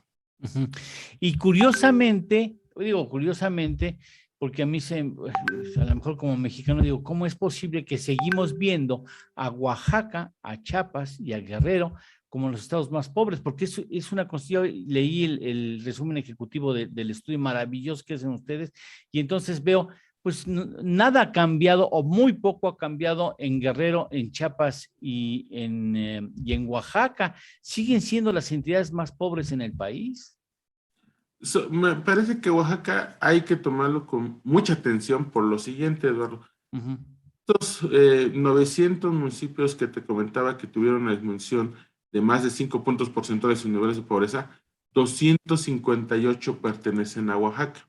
Pero es correcto, sigue teniendo el mayor número de municipios con porcentajes de población en situación de pobreza mayor al 80%. Sin embargo, tiene esta trayectoria descendente, al menos en los últimos 5 años.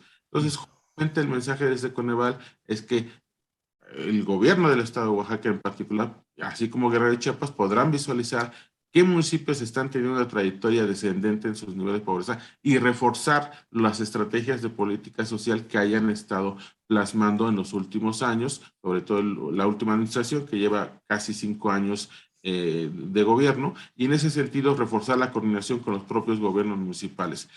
Sí tenemos esa tendencia descendente, sin embargo, dado los muy altos niveles de pobreza que aún persisten en los estados, el llamado que somos de Conal es que redoblen los esfuerzos, sobre todo porque si miramos el listado de los municipios con porcentajes mayores de pobreza, pues Oaxaca lo sigue encabezando con un municipio que tiene el 98% de su población en situación de pobreza. Que reitero, son municipios relativamente pequeños, de menos de 5,000 habitantes, pero sin embargo es una constante que tienen que trabajar sobre ello. No quiero ser abusivo a tu tiempo, pero ¿nos permitirías ir a una pausa y estar unos 10 minutos más con nosotros? No sé si tengas otro compromiso. Los compañeros de la prensa pues, han de estar buscándote como locos. No, si me lo permites, hacemos una pausa y regresamos. Claro que sí, con gusto. Muchas gracias, gracias. Regresamos. Esto es En torno al dinero. Con Eduardo Torreblanca y Lidia Barrón Cortés. Hacemos una pequeña pausa y continuamos. Porque a mí se me hace que ya de 2010 al 2020, pues ya es un periodo importante, ¿no? Muy preciso. Sí. Pero ahorita estamos en pausa comercial. Sí, no te preocupes. Prácticamente Brasil tuvo un intento por ahí de la década pasada. Colombia entiendo que ha estado haciendo una planificación para también este nivel de segregación, pero prácticamente somos los únicos que tenemos la misma metodología para los 3 niveles de gobierno. Somos los únicos. Tú lo tienes, tú lo sacas y ¿a quién se lo das? ¿Se lo das a la presidencia? ¿O se lo das a la Secretaría de Desarrollo Social? ¿O cómo? ¿Cuál es el trámite? A casi todos los interlocutores que tenemos, desde el propio Ejecutivo, a Presidencia de la República, al menos 5 secretarías de Estado: Bienestar, Trabajo, Educación, Salud y Hacienda, porque también tiene que ver cuestiones presupuestarias. Fíjate que si yo fuera presidente, me sentaba con el estudio, llamo al secretario de Desarrollo Social, veo que otras dependencias tienen que estar presentes, me siento contigo, digo, a ver, explícame el escenario, cómo estamos, y de ahí hacemos un desglose y dice, ahora, ¿qué políticas nos recomienda Coneval para aplicar, para reducir la pobreza en ese mosaico que tú me acabas de pintar en la pared, ¿no? Claro, y sobre todo a quienes estamos enviando desde ayer ya esta información son los gobiernos estatales y justamente a toda su parte del gabinete de ellos a nivel estatal que tienen que ver con esta medición. Y un poco lo que les hemos dicho es, a ver, coordínense con los municipios, complementen con lo que hace el Ejecutivo Federal, pero ahorita es muy importante y lo que te comentaba en otra ocasión, tenemos 15 nuevos gobiernos estatales. Mejor coyuntura no pudo haber, que tienen los datos estatales de agosto y estos datos municipales de diciembre para hacer su planificación. Regresamos al aire. Ya estamos de regreso. Esto es En torno al dinero. Con Eduardo Torreblanca Llanes.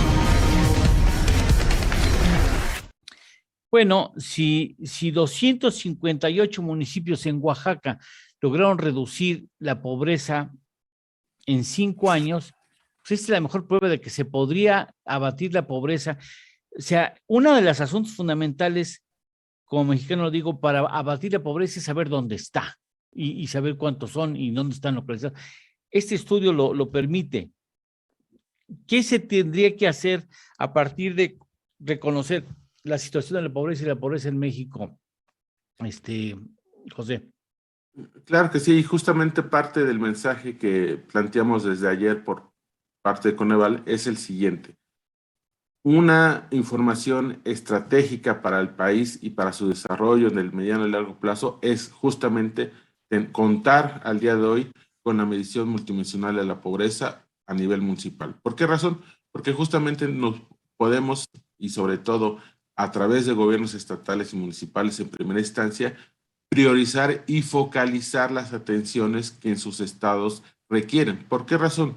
Porque si bien algunos estados del sur del país, su mayor carencia es la de seguridad social, pues evidentemente la formalización de empleos tendrá que ser un eje central en la planeación de estos estados en los siguientes años. En contraparte, algunos estados del centro o del norte del país, pues tienen una dinámica más focalizada a abatir la pobreza extrema, dado los avances que tienen en pobreza moderada. Entonces, esas distintas imágenes que nos da esta medición en cuanto al contexto territorial y a la heterogeneidad socioeconómica que hay en estas entidades, debe diferenciar las estrategias de política social y bienestar. Entonces, lo que planteamos por parte de Coneval es justamente que la información sea utilizada inmediatamente para priorizar y focalizar acorde a las carencias que estén reportando sus municipios al interior de entidades. Claro, tenemos entidades con municipios muy, muy pequeños, 5 como Baja California,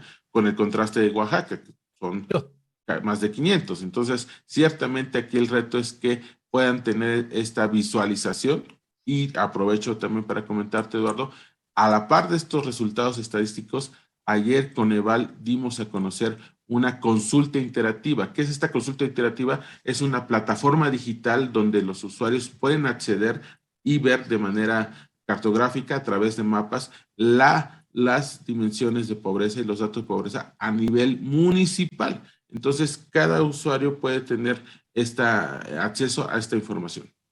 Bien, ahora, se lo dan a todas las personas que tienen convenio con ustedes, todas las instituciones o los gobiernos que tienen acuerdo con ustedes. Ese acuerdo comprende la posibilidad de que se sienten con ustedes al detalle, incluso decir, a ver, ayúdame Coneval a ver qué si yo fuera gobernador en una entidad que acabo de llegar, a ver, ¿cómo le hago, José? O sea, ayúdame, ¿qué programas dan mejores resultados? ¿Cómo puedo medir los resultados? Que eso es importantísimo, que no haya opacidad en el manejo del recurso público, ¿no? ¿Cuáles son las mejores políticas públicas para abatir la pobreza? ¿Ustedes las conocen? Sí, y de hecho te comento, ya el próximo lunes tendremos reunión con el gobierno de Quintana Roo. De hecho, Tulum es el municipio que tuvo el mayor incremento en términos porcentuales de 2015 a 2020. Entonces, Quintana Roo está muy interesado justamente para conocer directamente los resultados de esta medición. Seguramente, probablemente Baja California, pasada Navidad también tendremos una reunión, ambas en esas entidades físicamente, y en enero seguramente tendremos un buen recorrido por el país para establecer esta información, y justamente porque consideramos es muy necesario que en esas reuniones no solamente convocamos al gobierno estatal, sino a las presidentes municipales para que conozcan esta información directamente. ¿Tulum baja o incrementa o disminuye la pobreza? Incrementó. ¿Incrementa la pobreza en Tulum? No manches. Y este tema es justamente por la caída de los ingresos turísticos que tuvieron el año. Claro, por supuesto. Claro, por supuesto. Sí, el PIB de Quintana Roo y el de Baja California Sur cayeron más de 25% el año pasado. O sea, eso es lo malo, que los estados tengan un área muy desarrollada y de la que depende la actividad económica. Se cae esa actividad económica, te desgracia el estado. O sea, nos obligaría a tener una diversificación de nuestras capacidades económicas, ¿no? Totalmente. Y que eso justamente también parte de la información que indirectamente se puede rescatar. No tener una dependencia de una sola actividad económica, sino tratar de hacer esa diversificación sobre estas entidades que algunas dependen también solamente del sector agrícola. Y bueno, tuvimos un relativo buen año agrícola en 2020, pero cuando tenemos un tema de contingencia de una helada, un huracán, inundaciones, pues todo eso se modifica radicalmente. A ver, como mexicano, tengo una pregunta como mexicano, José, preocupado por, como muchos de nosotros, por la pobreza y la pobreza extrema en el país. Después de conocer los estudios, los resultados de este estudio, ¿qué sabor de boca te queda? Mira, hay resultados mixtos. Me parece que por un lado este avance importante del número de municipios de Oaxaca nos da ciertamente un reflejo de que se pueden tener trayectorias descendentes de los niveles de pobreza, pero que el trabajo todavía es mucho. Hay que avanzar mucho en Guerrero, en Chiapas, inclusive por la propia pandemia, en la península, Yucatán, Quintana Roo y Campeche tuvieron incrementos muy puntuales en algunos municipios en sus niveles de pobreza. Entonces, justamente creo que el reto es mayúsculo, pero indudablemente por parte de Coneval la estrategia es que gobiernos estatales y municipales conozcan la información para que pongan la priorización de sus políticas sociales. Insisto, el reto es mayúsculo, pero me parece que se puede avanzar como Oaxaca lo realizó en estos últimos 5 años. No te voy a poner entre la espada y la pared, no te voy a preguntar nombres. ¿Hay estados que no pelan? O sea, no. Puedes decirnos la verdad y sabiendo que no te voy a decir cuáles. Porque sí sería, te meto en problemas. En la gestión pasada, 3 entidades que no tuvimos la posibilidad de firmar oración, pero prácticamente más de 25 estados, 28 estados, sí tenemos un buen diálogo. Entonces, me parece que ahí tenemos en lo general una buena comunicación con ellos. A ver, la última pregunta, ¿se puede? Sí se puede abatir la pobreza, en serio. Sí, ¿qué elementos son necesarios que se pongan sobre la mesa para hacer un eficiente combate a la pobreza y pobreza extrema en el país? Curiosamente, mi planteamiento en lo particular, Eduardo, es más allá de las políticas sociales, es la formalización del empleo en este país, que podamos abatir la informalidad tanto como sector productivo como también que los trabajadores dejen de tener precarias condiciones laborales y que se vayan incorporando progresivamente elementos de seguridad social en su trabajo, en sus actividades laborales. Eso es realmente la ruta para salir de los niveles de pobreza de este país.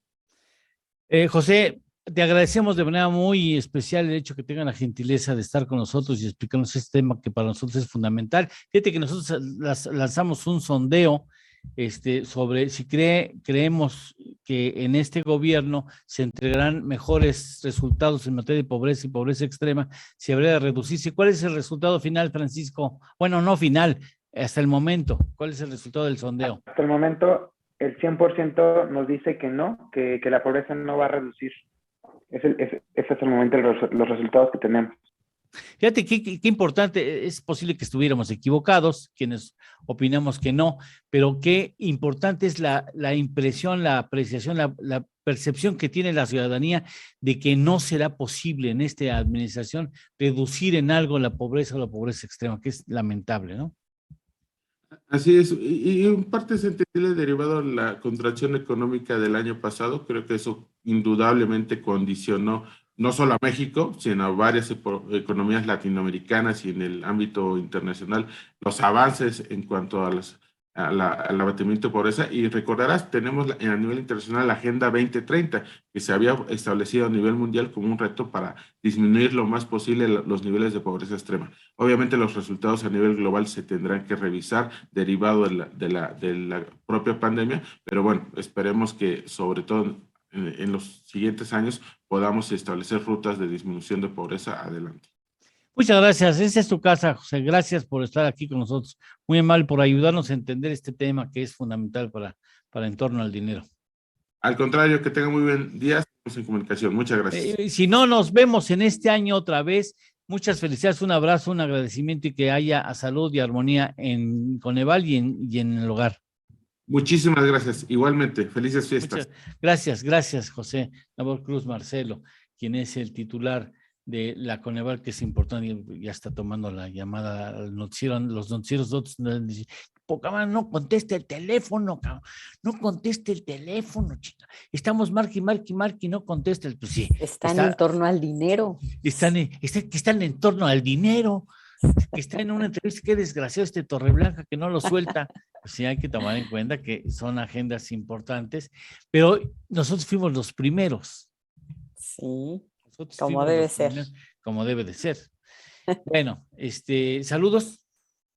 Saludos, No comentarios. tenemos saludos, no tenemos, ahorita ya agotamos los saludos. Se agotó. Déjenme rápidamente, yo me aviento. A ver, porque yo tengo aquí en el WhatsApp. George Wisniewski, muchas gracias. Después así, es que aquí no me ayudan. El que no está. Sí tenemos. ¿Sí? Lalo, sí. Y tengo a George Wisniewski precisamente que dice, hola desde Juriquilla, excelente día. Tengo a José Antonio Carvajal Alonso, dice saludos desde Calvillo, Aguascalientes, dice tarde pero sin sueño. Eso es de bueno. Y a Muñoz Mabel también nos saluda, dice ánimo, muchos pensamos en vacaciones, pero vamos a seguir trabajando. ¿Qué tal? Mari y Jesús Guerrero, a ver si analizan el nuevo impuesto de 2% a las plataformas que facilitan la vida en la pandemia. Le voy a decir a Sergio Sánchez, por favor, que lo haga. Si analizamos un poco del total de la venta, más del 80% es el costo de los alimentos. Así es que a la plataforma le quedan 20% antes de gastos y costos. Es decir, nos están grabando un 10% de sus utilidades o más. ¿Quién cree que va a pagar eso? Por supuesto, el consumidor directo, por supuesto. Dice Mari y Jesús Guerrero, Juana Guillón en Querétaro, amanecimos a 6%, pero ya tenemos a Adriana 6 grados, Torres. no a 6%. Pues deberíamos también estar al 6%. 6%. Pues sí. Pues ¿no? sí, de frío. Sí, estamos al 6% de frío. También, ¿no? Sí. Y así ya nos metemos que si se dice grados centígrados son nada más centígrados. Sí es cierto, grados. si nos quitamos eso, tienes razón. Le hacemos 6%. Y está razonable, 6% es razonable, menos que 10%. Hacemos una pausa y regresamos. Esto es En torno al dinero. Con Eduardo Torreblanca y Lidia Barrón Cortés. Hacemos una pequeña pausa y continuamos. Roberto Gil Suart, que tiene una emergencia en casa, va a llevar a su esposa al hospital y que no puede tomar. O sea, estaba ahorita programado para ahorita. Entonces, por eso extendí un poquito más la entrevista con José Nabor. Le pedí a Adriana, gracias Adriana que estés aquí con nosotros. De nada. Si no tuvieras estas peripecias diarias, no sería tan emocionante tu programa. Sí, no, el público no se da cuenta, pero a veces está uno pariendo chayotes. Sí. Imagínate, estás en una entrevista con José Nabor Cruz y te dicen, está cancelando Suarte, entonces, ¿what? Entonces tú tienes que hacer la pregunta así como así muy... Y entonces abriendo la pobreza y al mismo tiempo diciendo, ¿qué hago? ¿No? ¿Cómo le vamos a hacer para...? Entonces, mientras estábamos en la entrevista, yo estaba recibiendo la entrevista, la notificación de que Suarte tenía una emergencia médica en el hogar, y entonces en ese momento estoy en la entrevista y te estoy diciendo, por favor, métete un poquito antes porque nos canceló el invitado. Sí. ¿Quieres que me tarde un poco más? Sí. Ok. Bueno, platicamos, es un tema muy interesante. El metaverso, ¿verdad? Es hoy. El metaverso. Sí. Ya lo estoy esperando. ¿Tú sabes de qué se trata, Lidia? Bueno, yo solo supe que es una de las definiciones nuevas de Facebook y que es este espacio virtual con una potencialidad increíble, pero no sé exactamente cómo funciona. Inicialmente pensé que era un asunto vinculado a la literatura. ¿Metaverso? Pero no, a la filosofía, pero no. No, la filosofía. Si es verso, es literatura. Ya de ser un verso enorme. Metaverso. Enorme, el metaverso. Es como lo paralelo al universo, que a lo mejor es como lo que sigue Adriana, no sé, algo así. Vamos al aire. Vamos al aire. Ya estamos de regreso. Esto es En torno al dinero. Con Eduardo Torreblanca Llanes.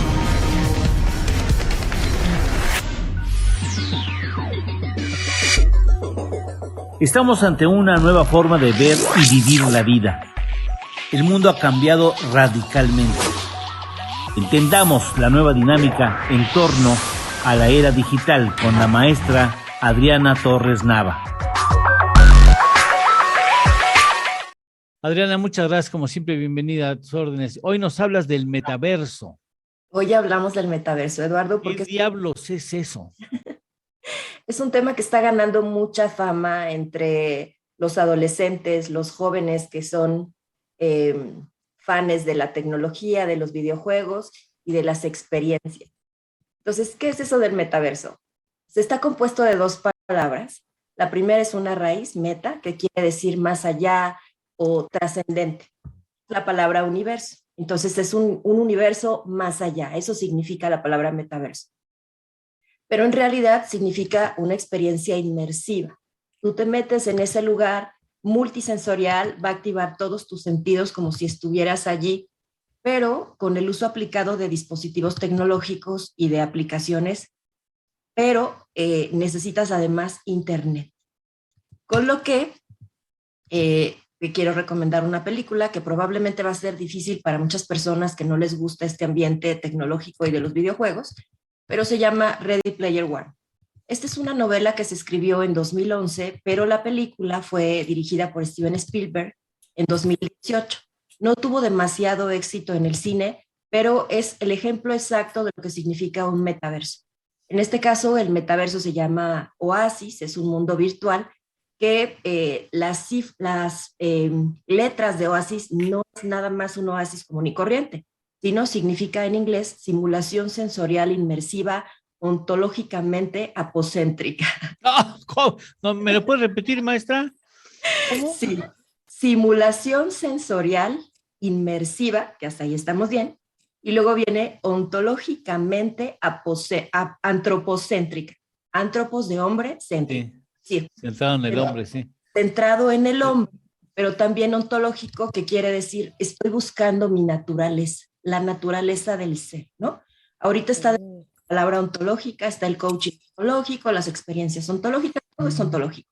Porque los seres humanos estamos buscando quién soy yo, para qué está este ser. Yo no soy solamente una mente, un cuerpo, y hay por ahí muchas filosofías. Pero entonces esta novela y luego película está inspirado en esto, de que las personas viven en un mundo súper difícil, que a veces vamos recorriendo las diferentes temporadas de la historia, y en esta historia los jóvenes dicen, ya no sé quién soy, me siento muy incómodo, siento que no pertenezco aquí, quiero hacer cosas diferentes, los adultos me limitan, ¿no? Esto viene desde los libros romanos, ya los jóvenes decían eso, y ahorita estamos igual. En este mundo sucede que ya hay muy pocos recursos naturales, resulta que nos los acabamos, hay poco trabajo, hay poco sentido de la vida, y entonces la gente vive en este mundo oasis, donde ahí trabajan, donde ahí tienen otra vida, como en The Matrix, pero aquí está mucho más profundo, porque allá Matrix era como un sueño, ¿no? Aquella película donde sale Keanu Reeves y que estamos dormidos y la Matrix se alimenta de humanos. Aquí no, aquí tú te conectas con un dispositivo de realidad virtual, unos lentes, y tu cerebro se inmerge en este mundo. Entonces tú vives en otro mundo y la idea es encontrar un huevo de oro, porque el dueño que diseñó todo este lugar virtual, que es un multimillonario que no tenía otra cosa que hacer, les dice, yo ya voy a morir, entonces te voy a dejar mi herencia, y la herencia es para quien encuentre en este mundo de oasis un huevo de oro. Y toda la gente se la pasa buscando este huevo de oro. La primera película que habla de un tema que es el ciberespacio, porque esto es una especie de ciberespacio, es una novela de William Gibson, y la primera película que habla de un mundo virtual, un metaverso, se llama Snow Crash, de 1992. Es una película muy famosa que les recomiendo que la vean. Pero bueno, ¿cómo en nuestra vida actual se relaciona este metaverso? Bueno, primero es una red de entornos virtuales, porque no es solamente un espacio, son muchos espacios virtuales conectados a través del Internet. Es inmersivo porque mientras yo estoy ahí, mis sentidos, mi cuerpo, mi cerebro, piensan que de verdad estoy allí, no piensan que es un mundo simulado. Después es masivo, al estar conectados en Internet tenemos la posibilidad de conectar a millones de personas en el mismo lugar y se usa un avatar. Tú puedes ser otra persona. Tú defines cómo quieres ser, hombre, mujer, adulto, joven, y entonces vives en ese mundo con otra personalidad, lo que te permite liberar todo tu estrés y, digamos, alcanzar tus deseos más profundos de tu ser. ¿En qué se usa actualmente? se usa para estudiar, o sea, tú puedes tener estos mundos virtuales inmersivos con mucha gente aprendiendo, ¿sí? Se puede usar para las compras, se puede usar para jugar. Por ahí hay un juego muy famoso que los adultos no entendemos que se llama Fortnite, que ahorita lo vamos a ver. Se puede utilizar para trabajar y se puede utilizar también para ir monitoreando y cuidando tu salud. O sea, tiene muchos usos. Imagínate que una persona que necesita una terapia la inmerses en este mundo y se va recuperando, ¿no? Deja de sentir dolor, practica, su mente se libera, entonces también se utiliza para la salud. Aquí les quiero enseñar unos anuncios que me encontré antier que estaba preparando este programa. Uno dice, Nike compró una startup de moda que se llama Digital RTF KT, donde van a vender tenis en el metaverso. Tú vas a la tienda virtual, te los pruebas, checas cómo está, pero es una experiencia completamente sensorial y entonces así vas a comprar tus tenis de Nike. Luego viene en la educación. El TEC de Monterrey abre su campus virtual en el metaverso. Sí, el TEC de Monterrey aquí en México. Entonces aquí pues tienes la posibilidad de, con esta manera de aprender haciendo, de aprender de manera más rápida. Luego tienes este videojuego que se llama Fortnite, que tiene dos versiones. Una que es para salvar al mundo. Tú te metes en este mundo y estás buscando opciones de cómo salvas el planeta, lo cuidas, reforestas, etc. Y viene la parte de la batalla royal. ¿Y cuál crees que es lo que escoge la mayoría de los jóvenes? No tengo la menor idea. Batalla. Todos juegan batalla. No me digas. Entran a salvar el mundo. ¿Hay otra cosa que no sea batalla? Batalla y salvar el mundo. Son las dos versiones. Y salvarse al mundo. La mayoría de las personas quieren liberar su estrés peleando con otros, ¿no? Y peleas en grupo y te conectas con personas que ni siquiera están en este país porque es masivo en línea, inmersivo, ¿no? Y porque es algo que se hizo muy popular y de pronto perdíamos a nuestros hijos jugando Fortnite por horas, pues se crea una guía para padres, entonces pueden entrar a YouTube y buscar la guía para padres de cómo lidiar y entender a tus hijos a través de este videojuego. ¿Sí? Pues eso es el metaverso. Y bueno, por ahí Facebook tiene ya también desarrollado un programa para que tú te metas al metaverso de Facebook. Hay muchas marcas que ya están trabajando con estos conceptos, pero quise traerles los ejemplos que están aquí en nuestro país, no en los Países Bajos o en otros lugares completamente desarrollados. Hagan una encuesta así a sus amigos. ¿Cuántos de esos jóvenes y niños han jugado Fortnite? La gran mayoría ha jugado Fortnite. Cuando Nike abra esto al mundo, ¿cuántos de esas personas, incluso nosotros mismos, estaremos dispuestos a hacer una compra inmersiva en este metaverso? ¿No? Y vean la película, si esta les parece un poco fuerte, es lenta y es fuerte, necesitas poner mucha atención para entenderla, pues pueden ver la otra opción que se llama Snow Crash. ¿Snow Crash? Snow Crash. Es la primera donde hablamos de metaverso, pero obviamente en ese año, en el 82, no había 82 tecnología como ahorita. Entonces, o sea, necesitamos el visor. No lo necesitas, pero sí ves cómo la gente se pone su visor. Últimamente ha estado, perdóname que te interrumpa, últimamente he visto ahí, pues a veces cuando uno anda tarugueando en redes sociales, hay personas que se ponen el visor y se ponen unos trancazos. Sí. O sea, todo mundo se meten tanto que huyen. O sea, que huyen o que corren o gritan y algunas personas hacen como que van a saltar algo pero unos trancazos, Claro. el término trancazo queda atrás del que se ponen. Así es. ¿Por qué? Porque esa persona no está presente, está en su mundo virtual, en su mundo que no es imaginario porque existe en un formato virtual, hay imágenes, hay movimiento. Tú te mueves y haces cosas ahí adentro. Hay una serie coreana que habla de eso también. Hay por ahí algunas series en Netflix que también hablan de estos temas. Incluso hablan de que tú entras como hombre y ahí haces tu avatar mujer. O sea, se ha generado... ¿También te puedes cambiar de sexo? Puedes hacer lo que tú quieras. Puedes ser adulto, joven, mujer, asiático, europeo, lo que tú quieras. Oye, ¿esto va a separar a la gente de sus contextos familiares? Sí. Sí, se habla mucho de que la tecnología pues ayuda mucho al desarrollo y a la evolución, pero también ayuda en esta época a separar a las personas, porque a veces es más fácil estar en un mundo virtual que en el mundo real. El mundo real es más duro. Supuesto. Y entonces ahí me siento feliz, ahí siento que no tengo peligro y puedo ser osado, puedo ser otra persona que me gustaría ser y que en el mundo real no me atrevo. Entonces, por eso es la importancia de la conciencia humana, ¿no? Y por eso habla ahí de la parte ontológica. Aquí estoy yo, soy un ser que necesita, pues, encontrarse a sí mismo, pero ¿cuál es mi intención? O sea, ¿quiero desaparecer de este mundo y irme a otro virtual? ¿O quiero en ese virtual aprender algo para retornarlo a este mundo? ¿Qué quiero hacer, no? Y ese es el tema más importante que de verdad necesitamos orientar a los jóvenes, que Fortnite, qué bueno, jugamos un ratito, es divertido, pero esa no es la realidad. La realidad está aquí. Estaba pensando en una persona que no se sienta cómodo con su sexo, con el sexo con el que nació, y hace un avatar con el sexo que le gustaría ser y vive una vida ideal en el contexto virtual. Y la pesadilla es la realidad, pero pues la realidad es la que vives, ¿no? Finalmente. Entonces se clava tanto que acaba ahí, ¿no? Viviendo su vida en la virtualidad que construye y no en la realidad que le toca vivir. Pues exacto. Y te digo, hay una serie de Netflix, y ahorita no recuerdo el nombre, pero habla de, cada episodio es un tema diferente relacionado con tecnología, y hay un episodio particular de que habla de esto, de que hay unos amigos que se meten a jugar en este mundo virtual. Uno de ellos acaba siendo mujer, acaban siendo pareja dentro del juego y están a punto de divorciarse en la vida real. Pero el que está dentro del juego y hombre afuera, pues dice, no es cierto, yo no soy eso. Pero sus más profundos deseos dicen que sí.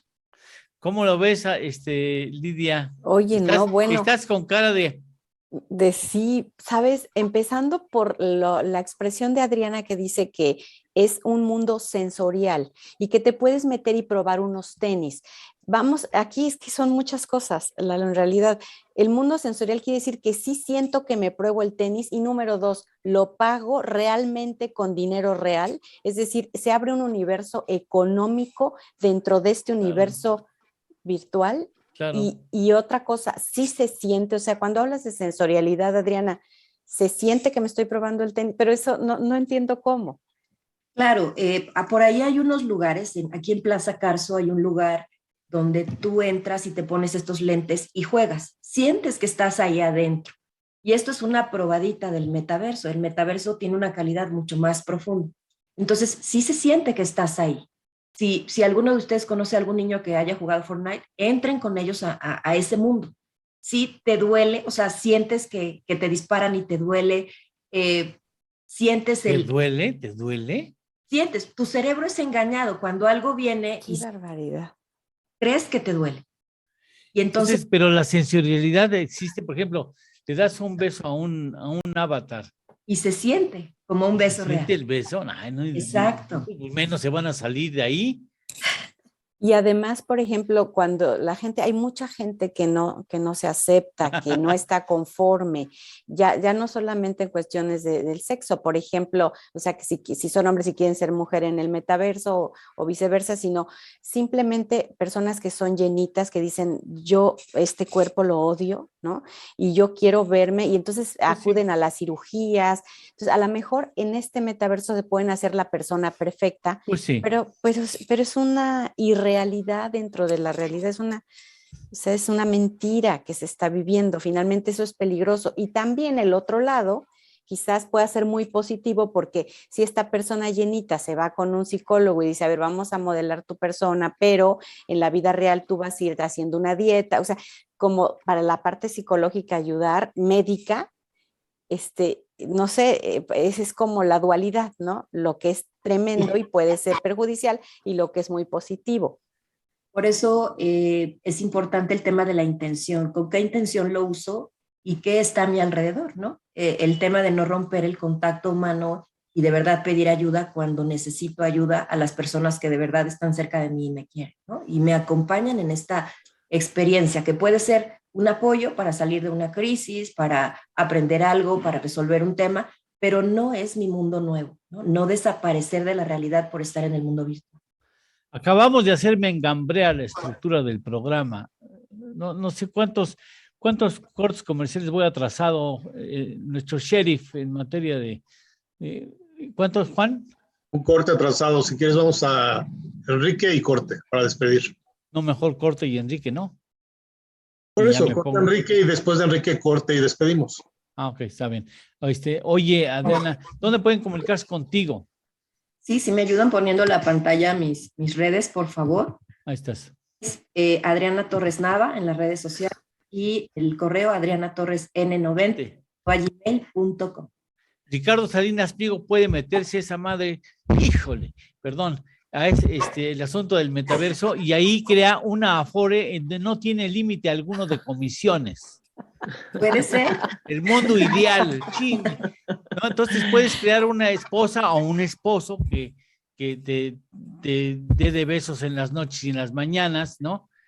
Para que no conteste No, con bueno, la son realidad infinitas las posibilidades. vas a la realidad y se te queda como diciendo, ¿y esto qué quiere? Sácate, no era.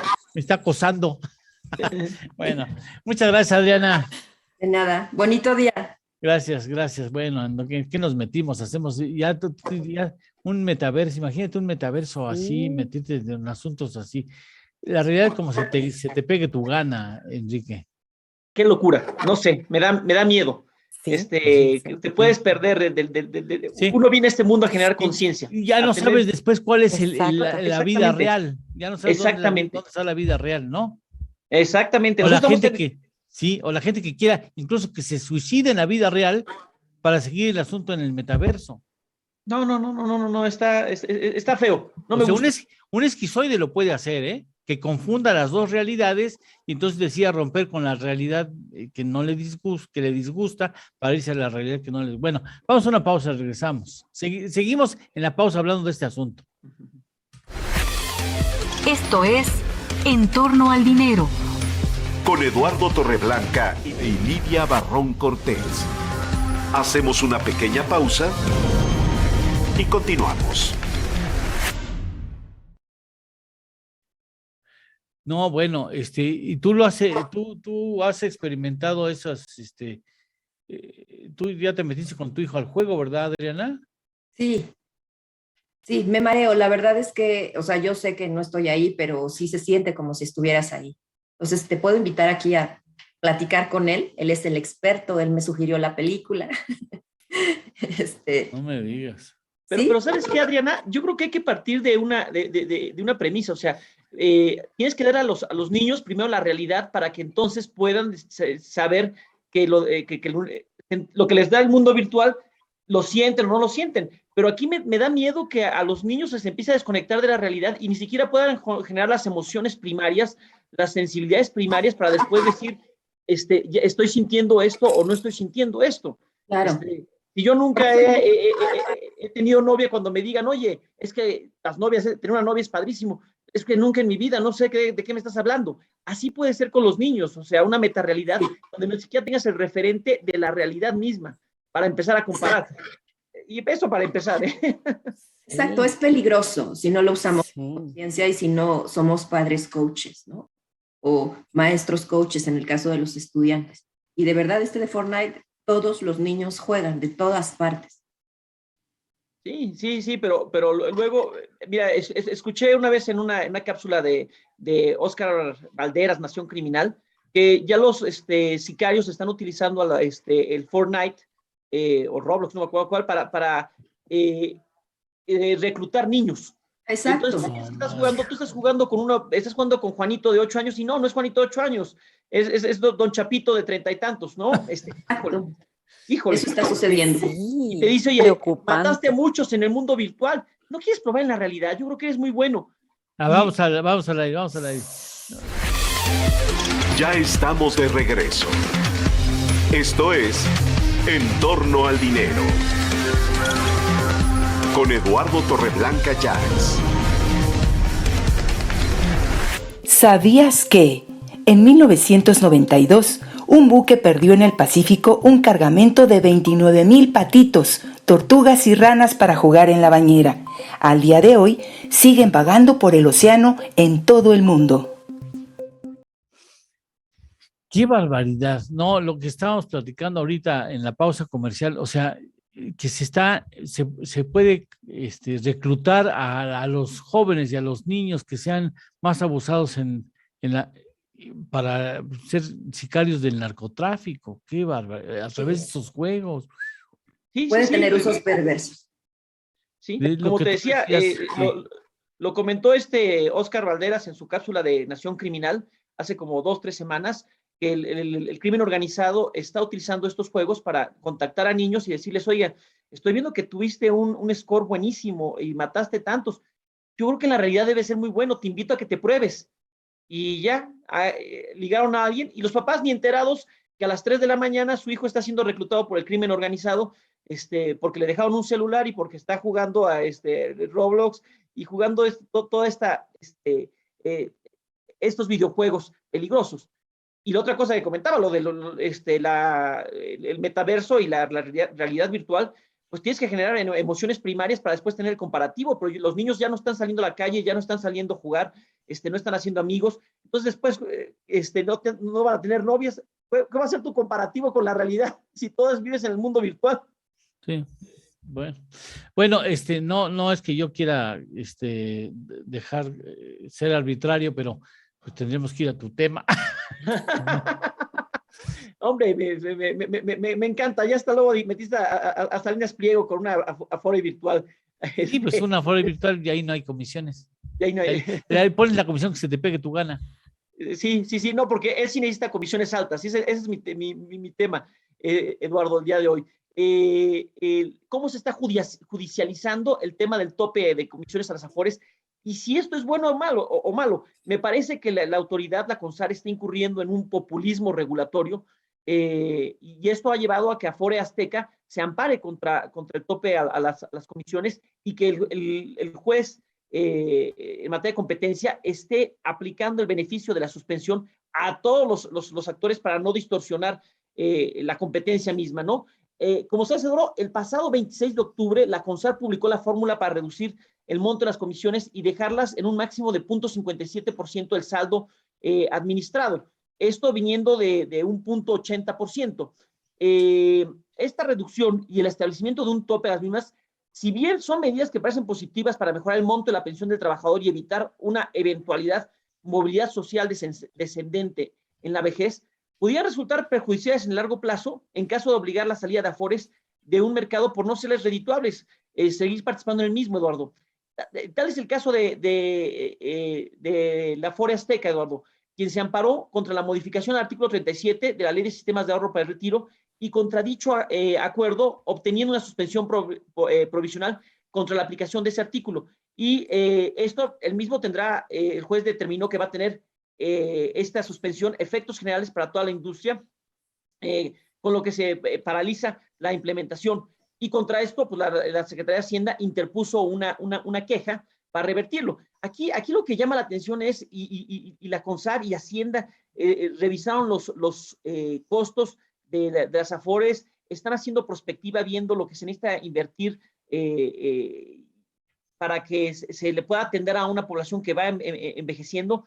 No lo sé, pero lo que sí me queda claro es que el juez que está resolviendo el asunto, pues está dando el beneficio a todos y en este caso, pues Azteca está poniendo el pecho para ellos promover el amparo y el beneficio llega a los demás. Los demás son gorrones, free riders, pero bueno, qué bueno. Eduardo, como ya hemos comentado, todos celebramos esta reducción de comisiones por el impacto positivo que tiene la pensión del trabajador, pero el tema es cómo hace esta reducción. ¿Por qué el artículo 37 de la Ley de Sistemas de Ahorro para el Retiro establece que se tiene que cobrar un promedio de lo que se cobra en Estados Unidos, Chile, Colombia? ¿Por qué se hizo una reducción de 23 puntos base de comisión en forma tan abrupta? Se tomó como parámetro a la Afore pública de pensionista que cobra 0.53, siendo que tiene un perfil de trabajadores más estables con ingresos altos y que aportan más. Entonces, uno dice, es correcta esta reducción. Y como hemos comentado aquí, Eduardo, el tope de comisiones pudiera tener un impacto en los ingresos de las Afores de entre 25 y 30%, y esto derivará en recortes de gasto en la inversión y administración de las Afores en un momento dado en que la demanda de servicios se incrementará por el acelerado envejecimiento de la población. También pudiera generar cambios en la estructura organizacional del mercado de Afores a través de la venta de cartera o fusiones que se tengan que dar, generando en el largo plazo actores y agentes dominantes capaces de imponer en el tiempo condiciones al regulador, acabarlo capturando. Entonces, lo que parece muy bueno en el momento uno, te das cuenta que en el largo plazo ese populismo regulatorio puede generar menos actores y agentes dominantes, como lo vemos luego en la industria telefónica y en otras industrias, ¿no?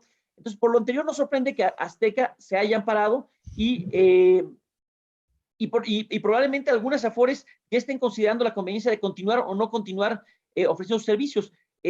Como hemos platicado aquí, Eduardo, es claro que Azteca, Coppel y Invercap, que se enfocan al segmento popular, trabajadores que tienen salarios precarios y trabajos inestables, tiene una estructura de costos administrativos más cara.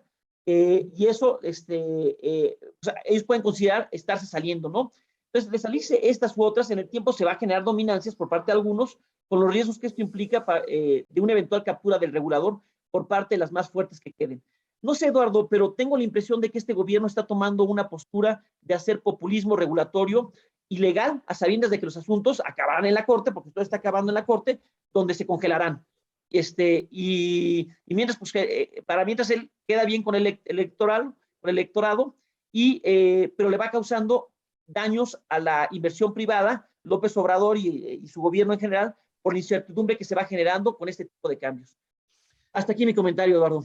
Pues muchas gracias. Lástima que no tenemos mucho tiempo más ya para poder rebotar esas ideas. Te agradezco mucho. Y bueno, mira, pues un consejero presidencial, ¿no? Un consejero presidencial recurre a alternativas legales para burlar lo que el presidente se consideraría pues no sé, una afrenta. Es una persona que le escucha y al mismo tiempo se inconforma por una medida. Es muy interesante el asunto, a ver cuál va a ser la posición del presidente con aquellos consejeros que deciden ir por la vía legal para inconformarse por algo. Pero bueno, llega el momento de despedir. Agradezco de manera muy especial a Adriana, que ha estado con nosotros con un tema tan interesante. Gracias a Enrique, gracias. Él es muy amable, gracias. Y despides, Lidia, si eres tan amable. Claro que sí, muchas gracias a todos por su presencia. Los esperamos el día de mañana, en punto de las 6 de la mañana y hasta las 8. A ver, ¿a qué hora son? Todavía tengo, ¿verdad? 1 minuto o 2, ¿no? Sí, porque podemos seguir hablando del metaverso. No, tendríamos que ir a una pausa y a ver si no meto en problemas ahí. A ver, Juan, ¿vamos a una pausa o despedimos? Ya despedimos, ya ahorita que meta de corten. Perfecto, entonces entonces sí procedemos a la despedida. Pues muchas gracias, que la pasen muy bien, muy buen jueves. Hoy empiezan las posadas. Hoy empieza la posada, día 16. No se pase de ponche, ¿eh? No. Que la pase muy bien. Llegamos al final de nuestra jornada. Acaba En Torno al Dinero, con Eduardo Torreblanca Llanes.